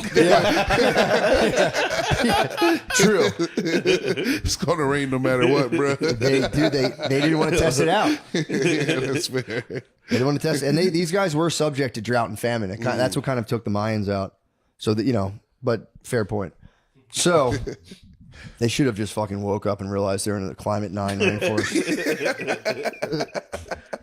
So, all right, so we're in the start of chapter 7. Montezuma, or Start of chapter 7.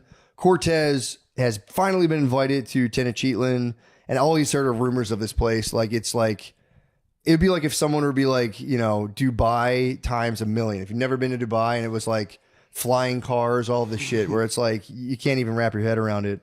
But in order to get there, Cortez and, you know, his band of guys and horses and, you know, his kind of Indian bros, or he grabbed from other tribes. He's got like a couple hundred of them. And also, as always, he has his porters. They're slaves, Caribbean, West African slaves. They call porters throughout the book, which I think is nice. Porters is a nice way to say it. Porters is nice. Porters. Yeah. They're going along this brutal mountain terrain towards Tenochtitlan. In order to get where they are, from where they are to Tenochtitlan, they got to cross like a giant mountain range. Terrain's just rugged, dizzying altitudes, and you know it's fucking freezing cold. Not to mention, in the distance, there are 2 giant volcanoes just looming, which is scary as hell. Like, you're already headed to a scary place. You see 2 giant fucking volcanoes. And it was miserable. Things were miserable. There's ash fucking falling all over. It was so bad. They're active volcanoes. Oh, yeah. Oh, this was scary stuff. So some of the Teutonic warriors, they were like the first band of warriors they struck an alliance with. These guys they're like straight East Coasters. They're like, bro, they see the volcanoes. They're like, dude, we've never been this far west. Cortez, can we please just go the fuck home? We've gotten you this far. They're in their head. They're like, we're going to get chopped alive and thrown into a volcano. But can we please go home? Cortez graciously goes, guys, you've served me well. You know, thank you for your service. And he presses on with his Spaniards and then the Talaxan warriors, who are like a newer addition. And of course, his trusted porters, who had they apparently had to lug all the heavy artillery up and through the mountains. Yeah, that was your kin. So porter job. That's good. It's muscles, dude. Yeah, strong stuff. I'm trying to find a silver lining in this because there were a lot. That was the thing you don't think about. This party would have like 450, 600 Spaniards and like 1,000 or 2,000 porters. Yeah. Pretty wild stuff. The porters are on the front lines, right? No, they just kind of like carried shit, honestly. Carried shit. The fight. They probably did. If they got attacked, they would take up arms. But for them, I mean, dude, you're carrying heavy artillery through mountains, man. You can't do it all. But that's true. Sorry, I'm just trying to make it fun for everybody. But okay, so the ragtag gang of travelers, let's just call them that. After some very slow going travel, because it's freezing cold, and again, these guys were like the Indian guys were like from the jungle. So now you could take a guy who lived in the rainforest. Now you're in a frozen mountaintop. They have like no clothes on, so everyone's freezing cold. Finally, after like some slow going travel, they can only make it so far every day. They make it to the base of one of the volcanoes, Popocatépetl. Translated to, you know what Popocatépetl means? If you had to guess. What'd you guess? Life bringer. What would you guess? Place of life. The hill that smokes. And hold on, here we go. You said life, and I was like, life is in there. I feel it. But there was a sister volcano right next to it, and that volcano was named Iztaccíhuatl. Can you guys guess what that thing was named after? I'll give you guys a hint. If Dr. Umar sees you with one of these, he goes, nobody. It's called the White Woman. White Woman. Yeah, it was the hill that smokes next to the White Woman, which is the name of this volcano. I thought that was interesting. That's pretty cool. So Cortez, volcano. Yeah, all the porters just walked right towards Iztaccíhuatl. Damn, that volcano thick.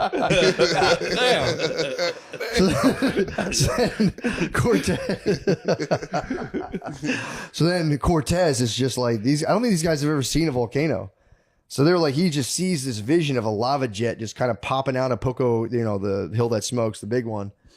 He tells one of his bros, this is a fucking crazy side quest that I still don't understand why he did this.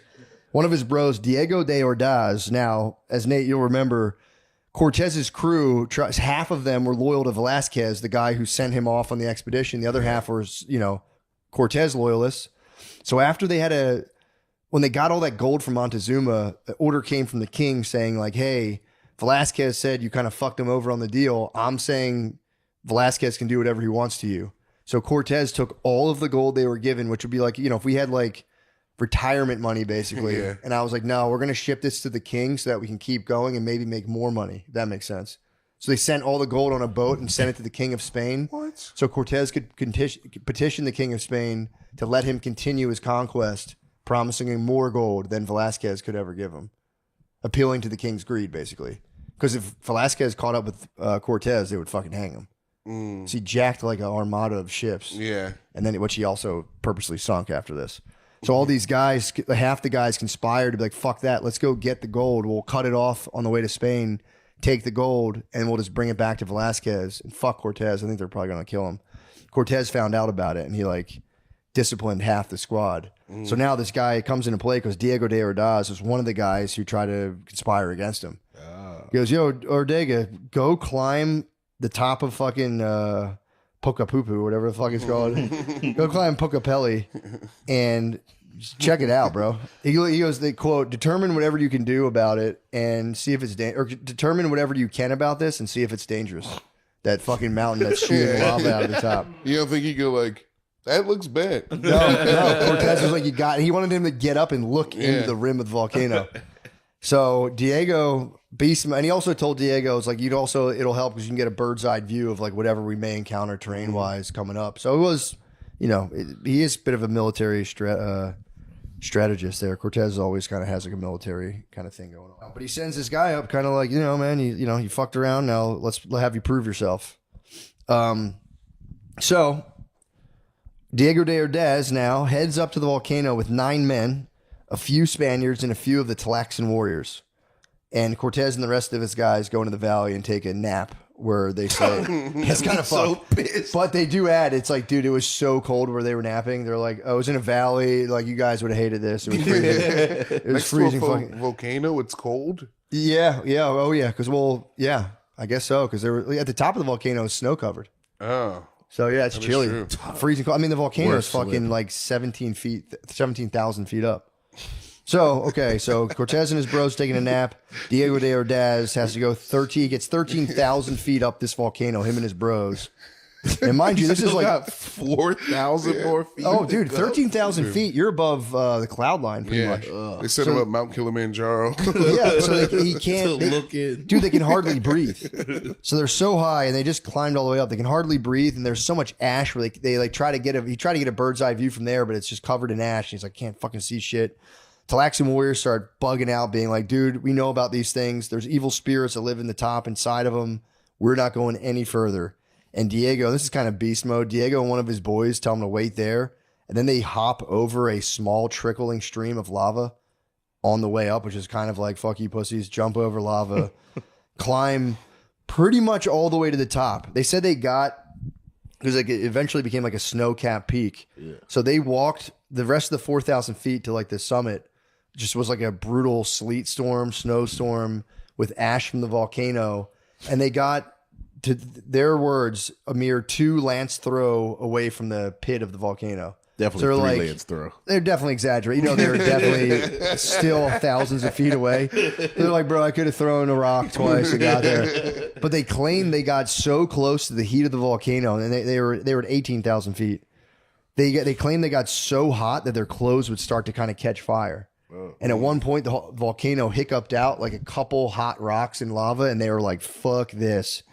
Ran down, and they met back up with their boys, the Tlaxcan warriors. And by that time, I guess like the winds had shifted, so the ash kind of parted, and they could get a full view of basically Tenochtitlan, all of its surrounding cities, the hamlets, all that stuff.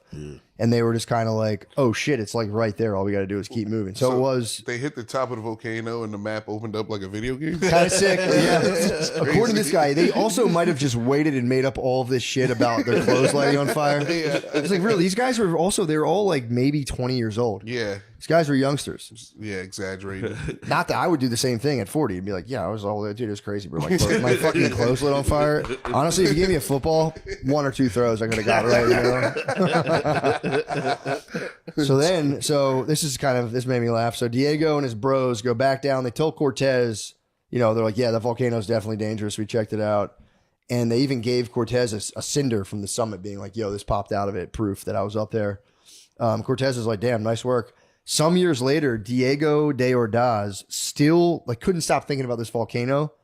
I guess he survives the whole thing, and he when he's back in Spain, he files an official petition with the King of Spain to amend his family's coat of arms, adding a big ass volcano onto it. Oh hell yeah! Just to tell the story of like, yeah, dude, your granddad looked into the volcano, and I probably had to take like a piece of wheat or whatever the fuck else was off and replace it. And the king went, yo, for sure, bro. The king had to approve the pictures on your coat of arms, and he goes, yeah, you can definitely do a volcano on your coat of arms, which that's huge, dude.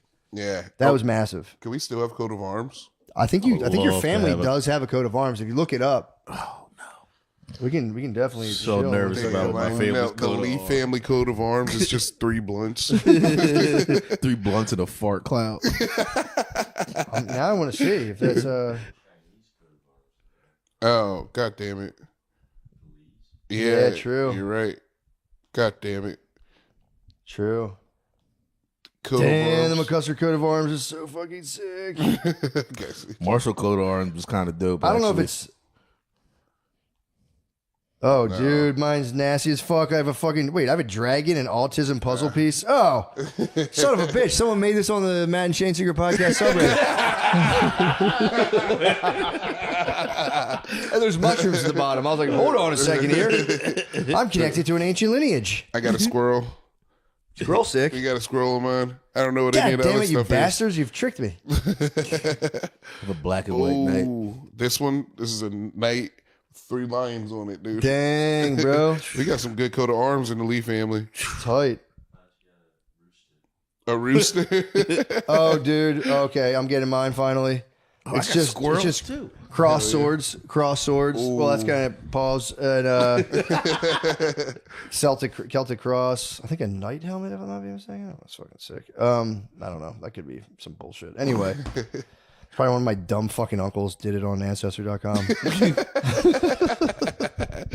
So Diego and his bros, after just knowing later on he puts a fucking volcano on his coat of arms is tight. They had the same conversation we're just having right now. So they go down. So now they're at a forked path. They keep going, knowing the path forward from getting the vantage point from the top of Poco Pupo or whatever. They go, and Cortez. They reach the path between. Do we go around the hill that smokes, or we go around the white woman? And they have to kind of figure out this forked path. Now, one of them was blocked off with fallen trees. They go, this is suspicious. It's like clearly man-made impediment. So what the hell is this about? Mind you, this whole time they have a couple of the Aztec guys were with them as well, just to kind of they were basically spies, but they were like, we're here to make sure you guys are okay, and they're probably just reporting stuff back. And also they'd had networks of dudes that just ran all the time. So you had you would be on there and there'd be a guy whose job was to run 100 miles. Yeah. And you'd be like, yo, dude, they're actually getting closer, and they would just fucking book it all the way back. It's really funny. They had text guys. They were text message guys. They had to just fucking run for months. They've gotten 10 miles closer. All right, go check on them now. I'd be like, fuck. Falling asleep and forgetting what they said. Oh, you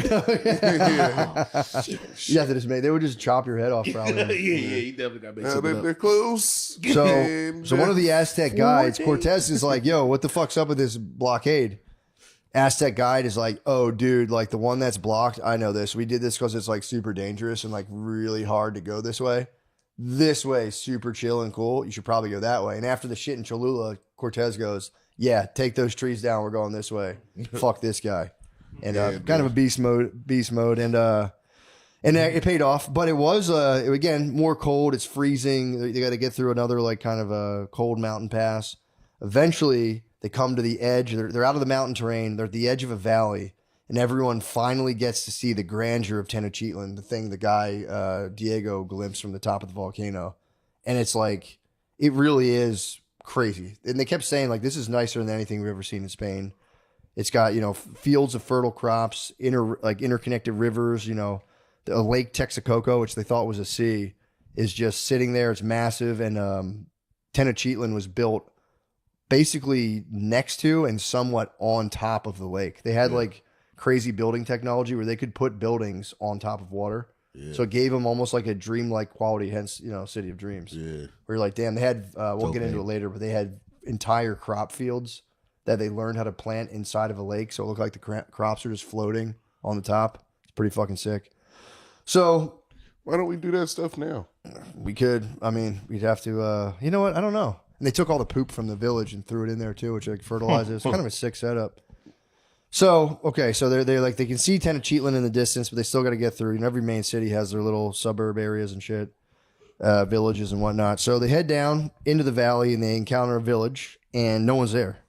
But there's tons of food and firewood, and almost like Montezuma knew they'd come there somehow, which obviously he had his runners and stuff.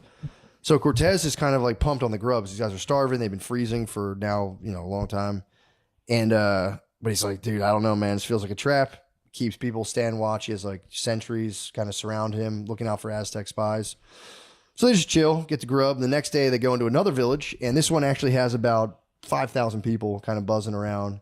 And the chiefs of this village, they come right out to Cortez on some fuck Montezuma shit right off the bat. They're like, bro, fuck Montezuma. He taxes us too hard. Again, takes a lot of their babes. He's cutting their babes' heads off. Cortez is like, all right, good to know. And he's like, I'll let you know if I need your help. Cortez, this is major. He's like, all right, they have people who don't like them this close. Because he already had hundreds of thousands of people he could get, but they had to make that brutal trek that they made. He's like, that'll kind of fuck my troops up. So they're passing through the valley, another village down the road. They're greeted by an embassy of another giant party of Aztec noblemen. And they were like, hey, man, welcome you here. We're so happy you're here. But this was another trick played by the ruler Montezuma. The embassy was really a gang of his best magicians and sorcerers sent to curse Cortez and his gang, hopefully to summon a brutal wind or to give them sores. This guy's going like this. Yeah, dude, they had a guy. Hitting him with a got your nose. They had the Skrilla mask. Dude, they had the Skrilla mask like, yo, I got your soda. I got your soda. So they're saying these guys are just wizards, bro. They sent the fucking wizards on the low, dressed in high-ranking nobleman finery, trying to give them like body sores and headaches and shit. Just thinking they would hit something or a powerful wind that would scare them off and make them leave. But on top of this, though, they did bring another fuck ton of gold, which the Spaniards were just like, they said in the book, still delirious from the altitude shit. Just got into the gold and went full Scrooge McDuck and were like throwing it around. Just went completely bonkers over the gold. And also another guy came out being like, after that whole ceremony, they like unveiled this guy and they're like, yo, it's Montezuma. It's another part of his trick. And one of the Tlaxcan warriors was like, whispered to Cortez's interpreter, being like, that's just not Montezuma. Like, we know what he looks like. That looks nothing like him. So Cortez is just kind of like, what the fuck, dude? He's like, yo, I know you're fucking around. And they were like, all right, man. Got us. All right, So like, he didn't know about the wizards, I don't think as much, but he knows that they're not Cortez. that's not the real that's not the real Montezuma. Yeah. He didn't even think about that. You would never think. So, okay, so Cortez goes back to the village that were like, yo, fuck the Aztecs. And when he gets back there, they give him more gold. And they also give him 40 slave ladies. They go, hey, 40 slave girls, they're yours. Yeah, well, they would like cook for you. You needed like a couple ladies. It was a really brutal job, man, to be like the 40 girls that were just around a troop of 200 Spaniards and fucking native Indians. That's five a girl. Huh? I said that's five a girl. Those ladies were, I mean, best case scenario, getting their butts grabbed. They were getting this. That's a rough life, dude. So they're in there. So Cortez is being welcomed like a hero back into this village. I guess where he, survived the wizard attack and the fake Montezuma. So now they get greeted by another Aztec emissary. This time it's actually Montezuma's nephew, the king of Texcoco, which is a big kingdom right outside of Tenochtitlan. And apparently this dude, you could tell he was the real deal. This dude's fly as can be. He's literally decked out in like gold. He has feathers were like very, very like they were viewed very sacredly back then. Like the Aztecs thought feathers were cooler than gold, if they're being honest. Mm-hmm. So he's got all kinds of intricate feather work, jewelry. They tell Cortez through Malinche, his translator / basically his wife. They're like, yo, Montezuma, the real Montezuma wanted to come, but he just has a cold. So he's he's definitely going to chill with you once you get to Tenochtitlan. But like he literally sent his nephew, which is like a big deal. Yeah. It's like And trying to hang out with somebody from LA. huh? You know, Yeah. this is Cortez is just trying to get a meeting, and he's like, "All right, I'm a little sick. Let's push it back." Yeah, literally hitting with that back then.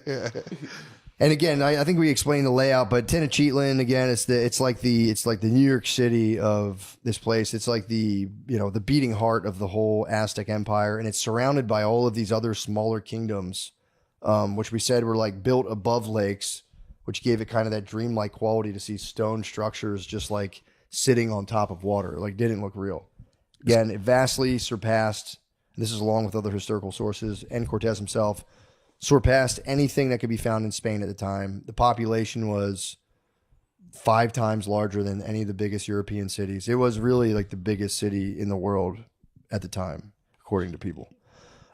So Cortez, he gets into Tenochtitlan. Again, they're just like, bro, this thing is fucking nuts. His guys are all just kind of like, this is crazy. So in order, he like doesn't want to be caught off guard. So he's like, let's project our own strength here. So the first morning he gets into Tenochtitlan, he dresses his guys up in their finest armor. They were right outside of Tenochtitlan in Texcoco. And the morning they go to Tenochtitlan, Cortez just like, let's fucking, make a show out of this. Get like strict military formation in their finest armors, weaponed up, horsed up. They lead a procession across the town, and they're just swarmed by onlookers, people pulling up in canoes, people on feet, just a massive number of people. And they're just kind of like, oh, shit, there's a lot of these fucking guys here. And then while they're trying to show out, like the Cortez or like the sources were saying, like these Spanish soldiers had like their mouths open, just like in awe at these floating gardens on the lakes. They're called chinampas. I already explained those. They were done by just kind of putting a massive enclosure underwater. Then you'd fill it with soil, creating a little island, and then dump all of the town's human feces, which kind of got rid of the poop problem, into the soil. And then it would allow it to grow super rich crops inside of the lakes. And at the height of Aztec civilization, they had about 2.3 million acres of chiampa. Dude, it was a fully sustainable society. Had that figured out. They had that figured out. They did. It's just, man, they should have not chopped babies' heads off. Kicked them down the steps. That really fucking stinks. But yeah, that was pretty cool. So, again, the Aztecs are looking at these Spaniards rolling into, entering the threshold of the city of dreams, Tenochtitlan, going, and some of the Aztec sources were like trying to figure out if these guys had turned into metal because they're in metal armor. And they're like, damn, are these metal guys? And again, they're on tops of horses. They have dogs with like foam in their mouths running around. So they're like, basically, how do these guys get wolves to obey them? These guys are like, and they, again, like, are they gods? Are they not? That was always in the back of their mind. So then they bleed. So they lower a bridge. This is how you get into Tenochtitlan. It's pretty much completely surrounded by water. They lower this one very narrow bridge. Everyone comes across this bridge, which again, if you're thinking militarily, it's like, damn, if they raise that bridge, you have no escape. So that's kind of floating in Cortez's mind the whole time. So the date, by the way, this is a historic moment, is November 8th, 1519, 9 months after sailing from Cuba and 3 months straight of marching and fighting. They're greeted by an envoy of Aztecs who basically allow them into Tenochtitlan proper. And they're also kind of like looking at Malinche because they're like, okay, this lady clearly is one of us, but she can speak our language. She used to be a prostitute, and she was actually a born noble who fell into slavery, became a prostitute, blah, blah, blah. And so she was able to speak like 5 or 6 different dialects and then had learned Spanish through, through like another interpreter. Yeah, she's picking herself up by her bootstraps. Big time, bro. Big time.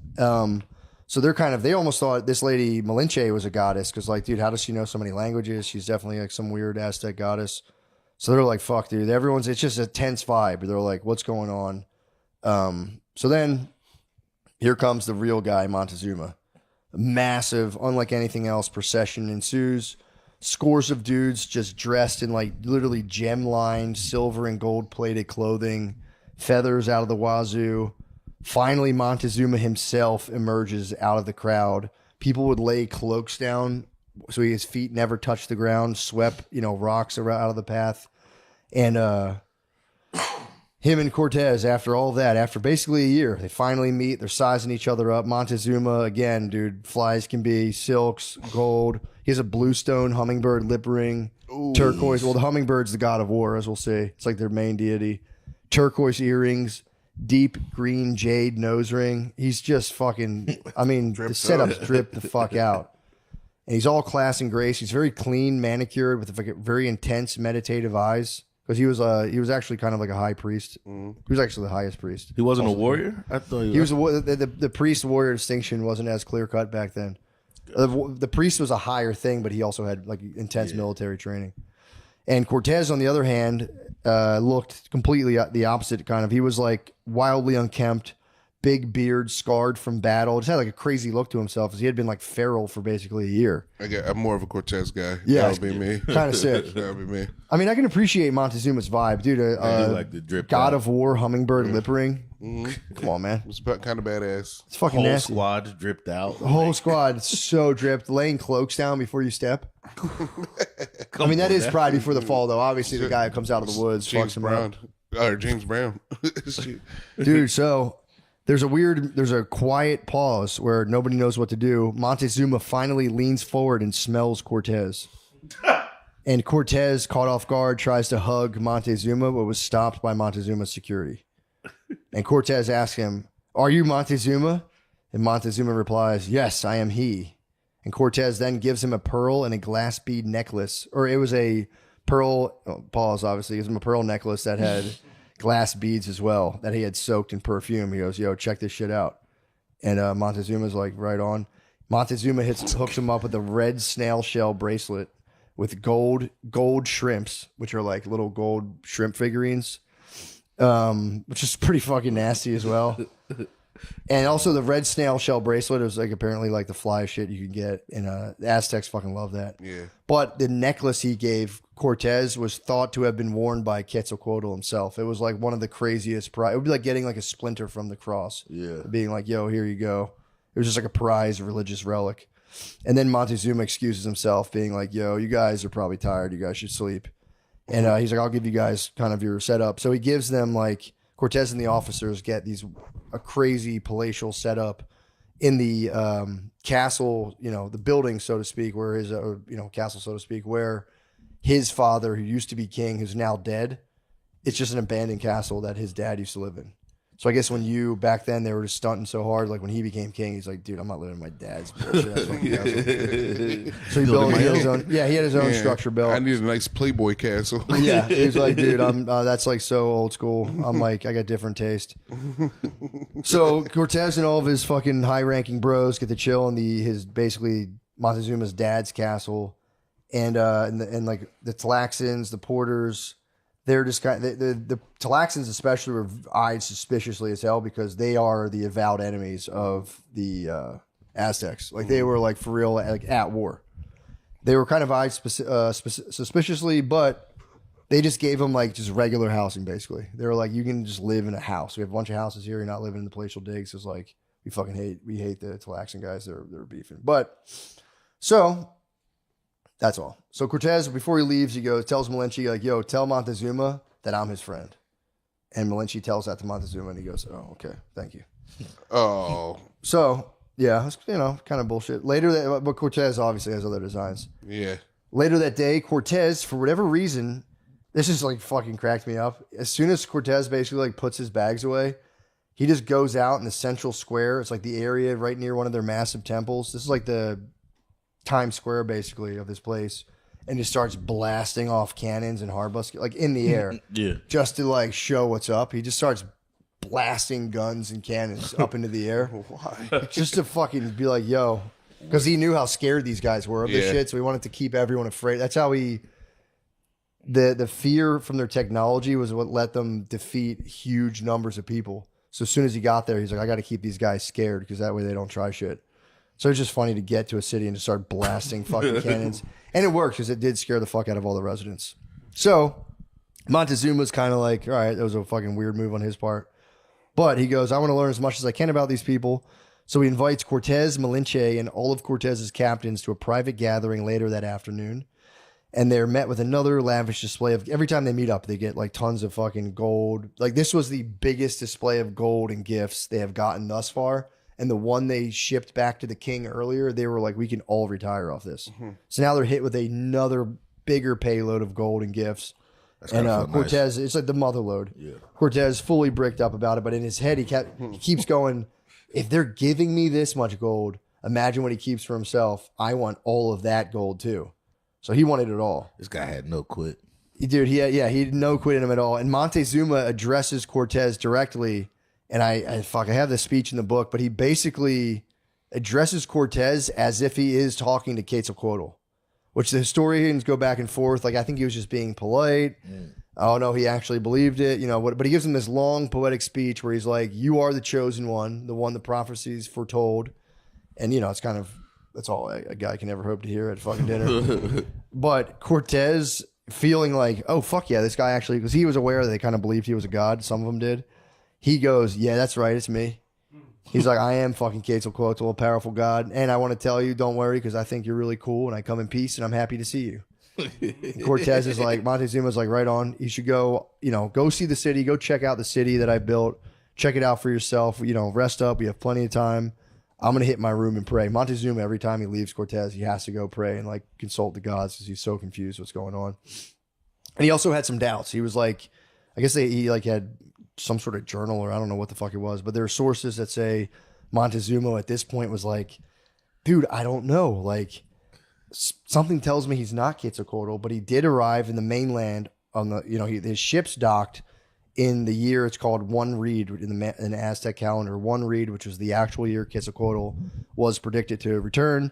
And even worse, today was One Wind in the Aztec calendar, which was the day of the whirlwind, which was the day when, quote, wizards and robbers do their black bidding, thieving treasure. This is the Aztec terminology. You know what? I wrote the note yesterday. I didn't even think about that. When wizards and robbers do their black bidding, thieving treasure while their victims slumber. Was it Chicago? Well, that night. So this is like, dude, that's one. It's like, imagine if we had Christmas, but the day was just about wizards doing their black bidding. Where you'd be like, rather than the Christmas cheer, everyone's like, the wizards are coming today. And then all of a sudden these guys show up and you're like, dude, it's happening. Like, holy fuck. It's the whirlwind is upon us. And they're shooting guns in the middle of the street. Yeah, they start blasting cannons. Sounds like you've never heard thunder in the middle. So that night, Montezuma, obviously never in the kingdom, went to sleep in terror. Everyone's just like, what the fuck's going on? Next morning, Cortez and his top bros, and Malinche, of course, as always, get to see Montezuma's royal palace. And the place, it's crazy. There's hundreds of rooms, servants, people making jewelry. This was like the White House of Aztec civilization. And Montezuma pulls Cortez to the side to talk while Malinche translates. And basically, Cortez is like, yo, Montezuma, you're a fucking legend. I fuck with you. But you got to accept Jesus Christ as your savior. Ooh. All of your gods are nothing but nasty demons, and this human sacrifice stuff is for the birds. And Montezuma is just like, he doesn't show any emotion. He goes, yo, let's just chill with the religious talk. I'm preparing for dinner. And he goes, you go see the city again. There's a lot to see. I'm going to eat my dinner. And Montezuma, after supping, goes to the top of they use that word in the book. I love that. Supping. After he sups, he goes to the top of his highest temple, prays to the hummingbird god of war. He's so he's like, why the fuck's he talking about the gods? I don't like this at all. This is confusing me. It's supposed to be Quetzalcoatl. This is not. I don't know what's happening. He then sacrifices a dozen of children. Oof. Apparently believing, again, they say in the book, feeling like I got to get my head straight. He's got to get his head straight. And he really believed the fate of the entire universe depended on him figuring this out. So he goes, I need to get some child blood. I need that good blood right now. I need that. So he had to just kill a dozen children. And then he also ripped the heads off a couple birds too. Damn. And just begged the gods for a vision. Like, dude, make this make sense to me, please. And, while he's surrounded by children's fucking innards and stuff. So Cortez now, after kind of his first meeting with Montezuma, decides to kind of chill. He spends the next week or so checking out Tenochtitlan, specifically the area, Cortez is kind of staying around. And And he also he was checking out Montezuma's personal digs. He documented that Montezuma had about 3,000 personal guards, 150 concubines. There were thousands of women attendants, literally a few thousand, who lived in his palace. He had 1,000 personal servants who would cook elaborate meals of many different dishes, which he would only ever take one bite of. So that he'd have 90 plates, and he would do a bite of duck, a bite of corn cake, but blah blah blah. And also he had observed Montezuma, and after one of these elaborate meals, Montezuma would obviously sit in silence, pray to the hummingbird god, while nobody could talk to him for hours after he eat. Only high priests could come up and whisper shit in his ear. Montezuma was a diva. Dude, total diva. He was I think it was believed that he was kind of almost demigod status. So he would sit. His setup was sick, dude. One bite off each plate is fucking beast. Next time Brittany wants to do tapas, I'm gonna Montezuma out and just fucking one bite them. And then just being nobody can talk to me for 2 hours, but have priests whispering to you is kind of sick. And then at the end of that, he would go drink hot chocolate and smoke tobacco out of a pipe. Can't be Kind bad. of boss, dude. Minus the kid killing, dude. Kind of boss. That's a good day. But the kid killing is only when he's in turmoil. Exactly. No, and major holidays too. Oh, he also had a personal zoo filled with mountain lions, jaguars, wolves, snakes, lizards, crocodiles, and every bird of prey you can think of. That's awesome. Yep. So Cortez is just reeling, dude, this guy is just him on another level. And then he goes, so Cortez hits the marketplace and is further astounded. It's about 60,000 people trading everything you can think of, including people, obviously, butchered human body parts, animal skins, pottery, tobacco, chocolate, of course. And the Spaniards, I didn't know this. They didn't even know about tobacco yet. Really? Tobacco or chocolate. I could be wrong. But I don't think the Spaniards really knew much about tobacco at that point. So, we can have one of the history buffs out there can fact check that. Also, he was kind of noting the Aztec food menu. He goes, dude, they eat everything. It's mice, worms, headless snakes, small dogs, castrated, fattened moles, even dirt at certain times of the year. And there was this algae they would leave out to dry and harden, and they let it turn into something like cheese. And Cortez actually wrote in his own personal journals, he thought the algae stuff, which he called scum, was actually delicious with the right seasoning. So he was like, dude, that stuff was awesome. But then walking around town, they did see a giant, here's the word of the day, an ossuary, which is a collection of bones. So they would take there was about 136,000 skulls stacked in neat lines, all facing, I guess, the east or the sun. So they'd have these skulls were dried blood and just kind of their faces just bleached from the sunlight. And they found that to be kind of a... Yeah, that's crazy looking. Haunting. Yeah, very haunting thing to look at. Sounds scary as heck. Yeah, it's fucked up. 136,000 skulls would be this whole perimeter of this building. Just kind of, it's fucked up. Yeah. Stacked, however many stories. Then he also had been hearing things about, slitting infants' throats, beheading women, and dressing teenagers in recently flayed human skins, which to Cortez was chilling, no That doubt. does sound fun, though. Being a teenager and wearing somebody's skin. Imagine you're a babe. You're Go what if you on. get the hot babe skin? This is just your fucking video game stuff, dude. I'm wearing her tits. Yeah, I'm wearing tits. Yeah. Yeah, but there'd be nothing in them. Yeah. You have to put your hands in them and fill them out. That'd be fun for 1 minute. Just pretending you got. Some of these societies used to do this, man. These tropical societies where they would pick the hottest lady in the village, and then the priest would skin her alive and then wear her skin and walk through the town. A lot of these places, everyone's like, dude, man, it was we could have learned from them. It's I don't know, some of the shit they did. This wasn't the Aztecs who did this, but they were different tropical, Sounds like a freaky ass priest. freaky ass motherfucking priests. Busted inside. Yeah, and they're worried about how far we've come, and now what? We're just touching boys. Yeah. We used to wear their skin. We are progressing, guys. That's progress, but I missed the creativity. He also saw this game was called Talachi. I don't know if I'm saying it right, but this is a game I described really early on. I don't know if you guys remember, but to bring anyone up to speed who missed it, imagine a game. It was played on an I-shaped kind of courtyard, a capital I-shaped courtyard. So it's two horizontal lines, vertical line. And it would be if you mixed up basketball and soccer. Yeah. But instead of the regular basketball or soccer ball, you had a purely rubber 100-pound ball that you had to try to get through a hoop without using your hands. So most of the game was just like getting this ball down to the other. I don't think it ever really went through the hoop. I think if you got it close and touched the other person's wall, you get points. But most of this game was people like breaking their bones trying to like hit a heavy bouncy ball with like their hip or legs or like knees. And it was just people getting like devastated by this ball. Is this the game they play with the heads? No, I don't think so. But this game was like an important part of religious festivals, and they would actually settle bets if they had like an argument. Montezuma actually had an argument earlier on with a local king that was part of his like whole kingdom about there was a meteor they saw in the sky, and the I think it was a high priest actually, and he was like, "Yo, that meteor, that means that something bad is going to happen to your city." And Montezuma was like, "No, it fucking doesn't." And then they had to settle it with a game. They settled it with a game of Talachi, which is them just again bang. Imagine the heaviest bouncy ball ever. And you have to like get it to the side of the wall, and not be able to use any of your kind of extremities. And the hoop was high up, wasn't it? Hoop was high. It was like 12 fucking feet high. And like sideways. Yeah, it was fucked up. But the Montezuma lost that game, by the way, when he was supposed to prove that guy wrong. So that was also hanging over his head. So Taking L's. after touring the city and getting, the good and the bad, Cortez asked Montezuma if he can see inside the main temple, the one to the hummingbird god of war, Huitzilopochtli.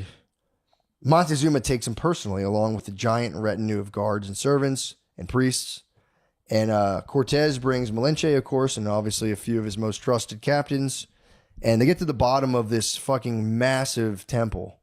And Montezuma tells them all to wait at the bottom. And he begins his ascent up the 114 very steep stairs that were designed that way purposely so that bodies and heads would make it all the way to the bottom when hurled off the 150-foot top of the staircase. So there's a reason behind that. So Montezuma gets so high, he disappears from view. And then some of the priests offer to help Cortez and his men kind of up the steps because they were very steep and, if you weren't used to them, they were kind of tricky. And, but these guys are being filled with these tales of headless babies and women. So some of Cortez's men draw swords on the priests, like, do not fucking touch me. I know what you guys do in these places. Back the fuck up. We'll walk up ourselves. So, they go to walk to the top by themselves. The only problem is the temple itself was built on the city's highest point of elevation. So they're 7,000 feet up above sea level starting. And when the Spaniards finally got to the top of the steps, weighted in all their armor, they were just panting like dogs. They're totally out of breath. Montezuma, who goes up there every day, is just smiling and be like, "Yo, you guys fucking tired?" And Cortez fucking pretends not to be tired and tells them that Spaniards are never tired. Hits him with Kevin Gates. He goes, "Spaniards don't get tired." And like Montezuma laughs because all of his boys are like visibly doubled over trying to catch the breath. But the view apparently was incredible from the top. You're looking out on all of the nearby cities, the Valley of Mexico, the Texcoco River. So it's beautiful, but then like Cortez and his guys are seeing all these blood-stained rocks around. There were two shrines at the top of the temple. One was to the hummingbird god, we know about that, and the other one was to a god known as the Smoking Mirror, which was some mysterious, omnipotent god known as Tezcatlipoca. So the Smoking Mirror was like this. His first name's Ted? Tez. Tez, okay. Tezcatlipoca. I thought you said Ted Cacapulca. The Smoking Mirror guy sounds cool because it's like, you have the hummingbird, which is like, okay, I kind of see you're a tiny hummingbird, war, kind of get that. Smoking Mirror is like, damn, that's kind of tight. There's a smoking mirror. Yeah. I don't get the hummingbird through war. I think it's like a tiny thing that's also powerful. Yeah. They kind of love that shit. Fast, maybe. Yeah, I don't know. You don't recognize like the poetic kind of resonance between the hummingbird god of war? No. Fine, whatever. They just move their arms real fast. They're so fast. When's the last time you saw a hummingbird? It's been a while. Dude, I catch them in my neighborhood. I catch them. There's I think around, is it springtime? There's a certain time where I'll see like 10 a day and nothing makes me happier. I love those things. Yeah. So, okay, so they get up to the top. There's kind of dual shrines, one to the hummingbird god, one to the Smoking Mirror. And Montezuma now has a bunch of his high priests kind of come out of nowhere. And these are like gnarly looking guys. They're like goth bros who just chill at the top of this place all day. They're pale and gaunt from fasting and bloodletting. They have like blood matted long hair. And Cortez and his bros are like, yo, what's this? What are we getting fucking chopped up? This is, they're kind of like not really feeling this. And Cortez goes, yo, let me see inside of the Hummingbird Shrine, which is like the top level shrine. And Montezuma is like, I don't know. And he thinks about it and goes, all right, Cortez, you're about to see what only like literally a few select Aztecs ever can see in their entire lifetime. He goes, I'll bring you in. I'll show you the fucking thing. Thinking like maybe we'll change his mind on my gods. And so they go into the inner sanctum, and there's basically a really sick statue of a hummingbird made of gold, jeweled eyes, with a bunch of freshly cut human hearts chilling underneath it. Ooh. Cortez just sickened. He goes, dude, inside the temple, he goes, how do you not see that you're worshiping not gods, but devils?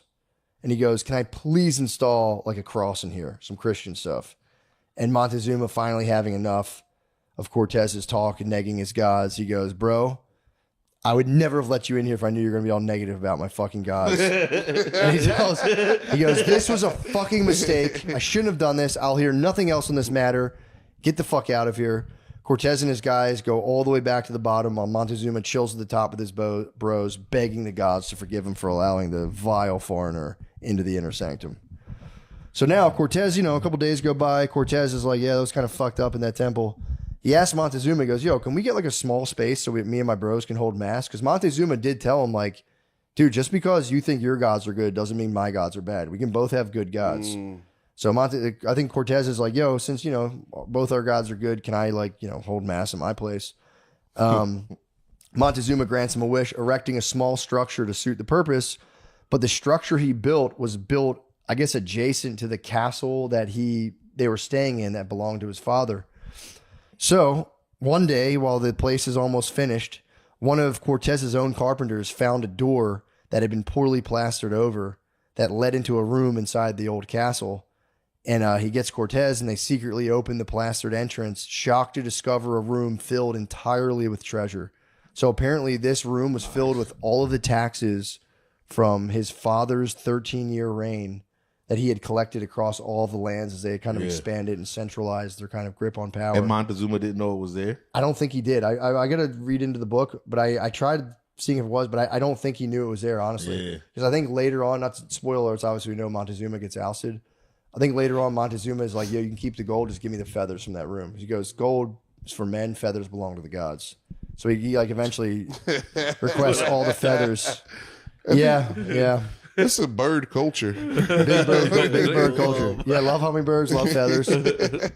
So Cortez's men are like freaking the fuck out. And they're like, yo, guys, chill. This will be ours soon enough. So now it's like, you got the gold fever going. And then during these next few days, everyone's getting a little bugged out because they had a bad interaction in the temple. And also Cortez, having viewed the surrounding area from the tops of the temple, always military minded, was like, dude, we are fucking trapped on all sides. He's like, this at the single command, the guy can raise the bridge, and like, we're fucked. And also a lot of the Tlaxan warriors were telling him like, yo, these Aztec guys were like, they've been tolerating us, but now they're like getting shitty towards us. And even some of Cortez's own guys were like, yo, dude, we're feeling kind of a vibe shift as well. They're like, we got to get the fuck out. This is fucked up. Like, they're going to kill us in here. So Cortez is bugging out. Luckily, they have their little headquarter place where they can do their kind of mass. So that's kind of like their little sanctuary. One day they're in there doing stuff, and a letter's brought by one of the Tlaxan emissaries, one of those fucking runner guys. He brings them a letter, and it's bearing grim news from Veracruz. Now, Lemaire, Veracruz is Cortez's foundational city. That was the thing he founded that legally, still shady, allowed him to kind of remove himself from Vasquez's patronage. Yeah. Because he goes, no, I founded my own city, therefore I don't have to answer to you. It's a very shady thing, but he did love Veracruz as the city of the true cross, the one true cross. And it was like his prize city. He was happy about it. Yeah. But so what happened was when he left, this guy, Juan Escalante, Cortez left him in charge of that town. This guy was killed. So what happened was, remember I brought up how the Totonacs, how Cortez was like, yo, don't pay them tribute tax with people, tell them to fuck off. So when Cortez left, the neighboring Aztec chieftain was like, yo, Juan Escalante, we know your boys with Cortez. We love Cortez. We got to figure out this fucking, sacrifice fucking human person tax. Man, can we just like talk about it? So Juan's like, yo, for sure. He brings a handful of his bros and they just get brutally attacked. 2 were killed on the spot. 2 Spaniards killed. The rest escape. Escalante, the Valiant, mounts a force of his own men and a few thousand Teutonic warriors. So now they're fighting for Teutonic independence and obviously to hold off Veracruz. So they ride into battle against this Aztec kind of fiefdom. And Escalante was knocked off his horse and ultimately wounded and defeated in battle. Another one of the Spaniards was captured and sacrificed. His head was actually sent to Montezuma as a present, but Montezuma had been like kind of disturbed by it and told him to get it out of there.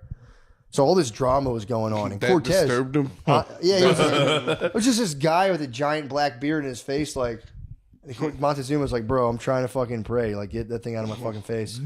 He also was like, I got Cortez right here. What the fuck are you doing with that, man? It caused a fucking problem. Yeah.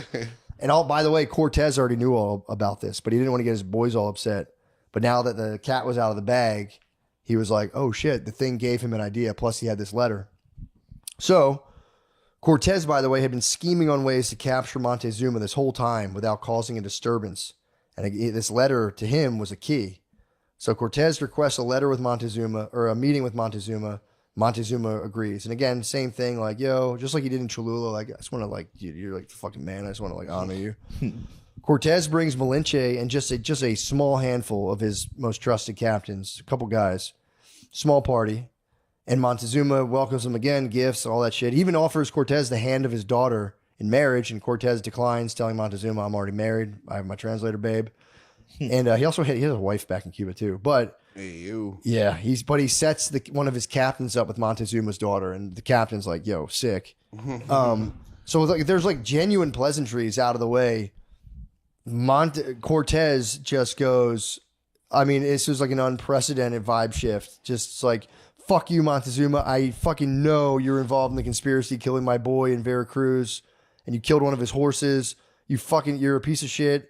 But then he would be like, I don't know, dude. But then he did this a lot to Montezuma, where he'd be like, but I can't even believe it, dude, because like obviously we're like the closest of friends. So I don't even believe those guys. But he goes, oh yeah, but then there was that thing in Cholula where we were going to get attacked, which I think you were kind of implicated in that as well. Dude, I don't know. We're gonna have to do a full investigation into this, dude. And Montezuma right away is like, I had nothing to do with that. I can summon the people from there. We'll get to the bottom of this. I'll punish them. I promise. And Cortez is like, dude, like I have no desire to start a war on this account.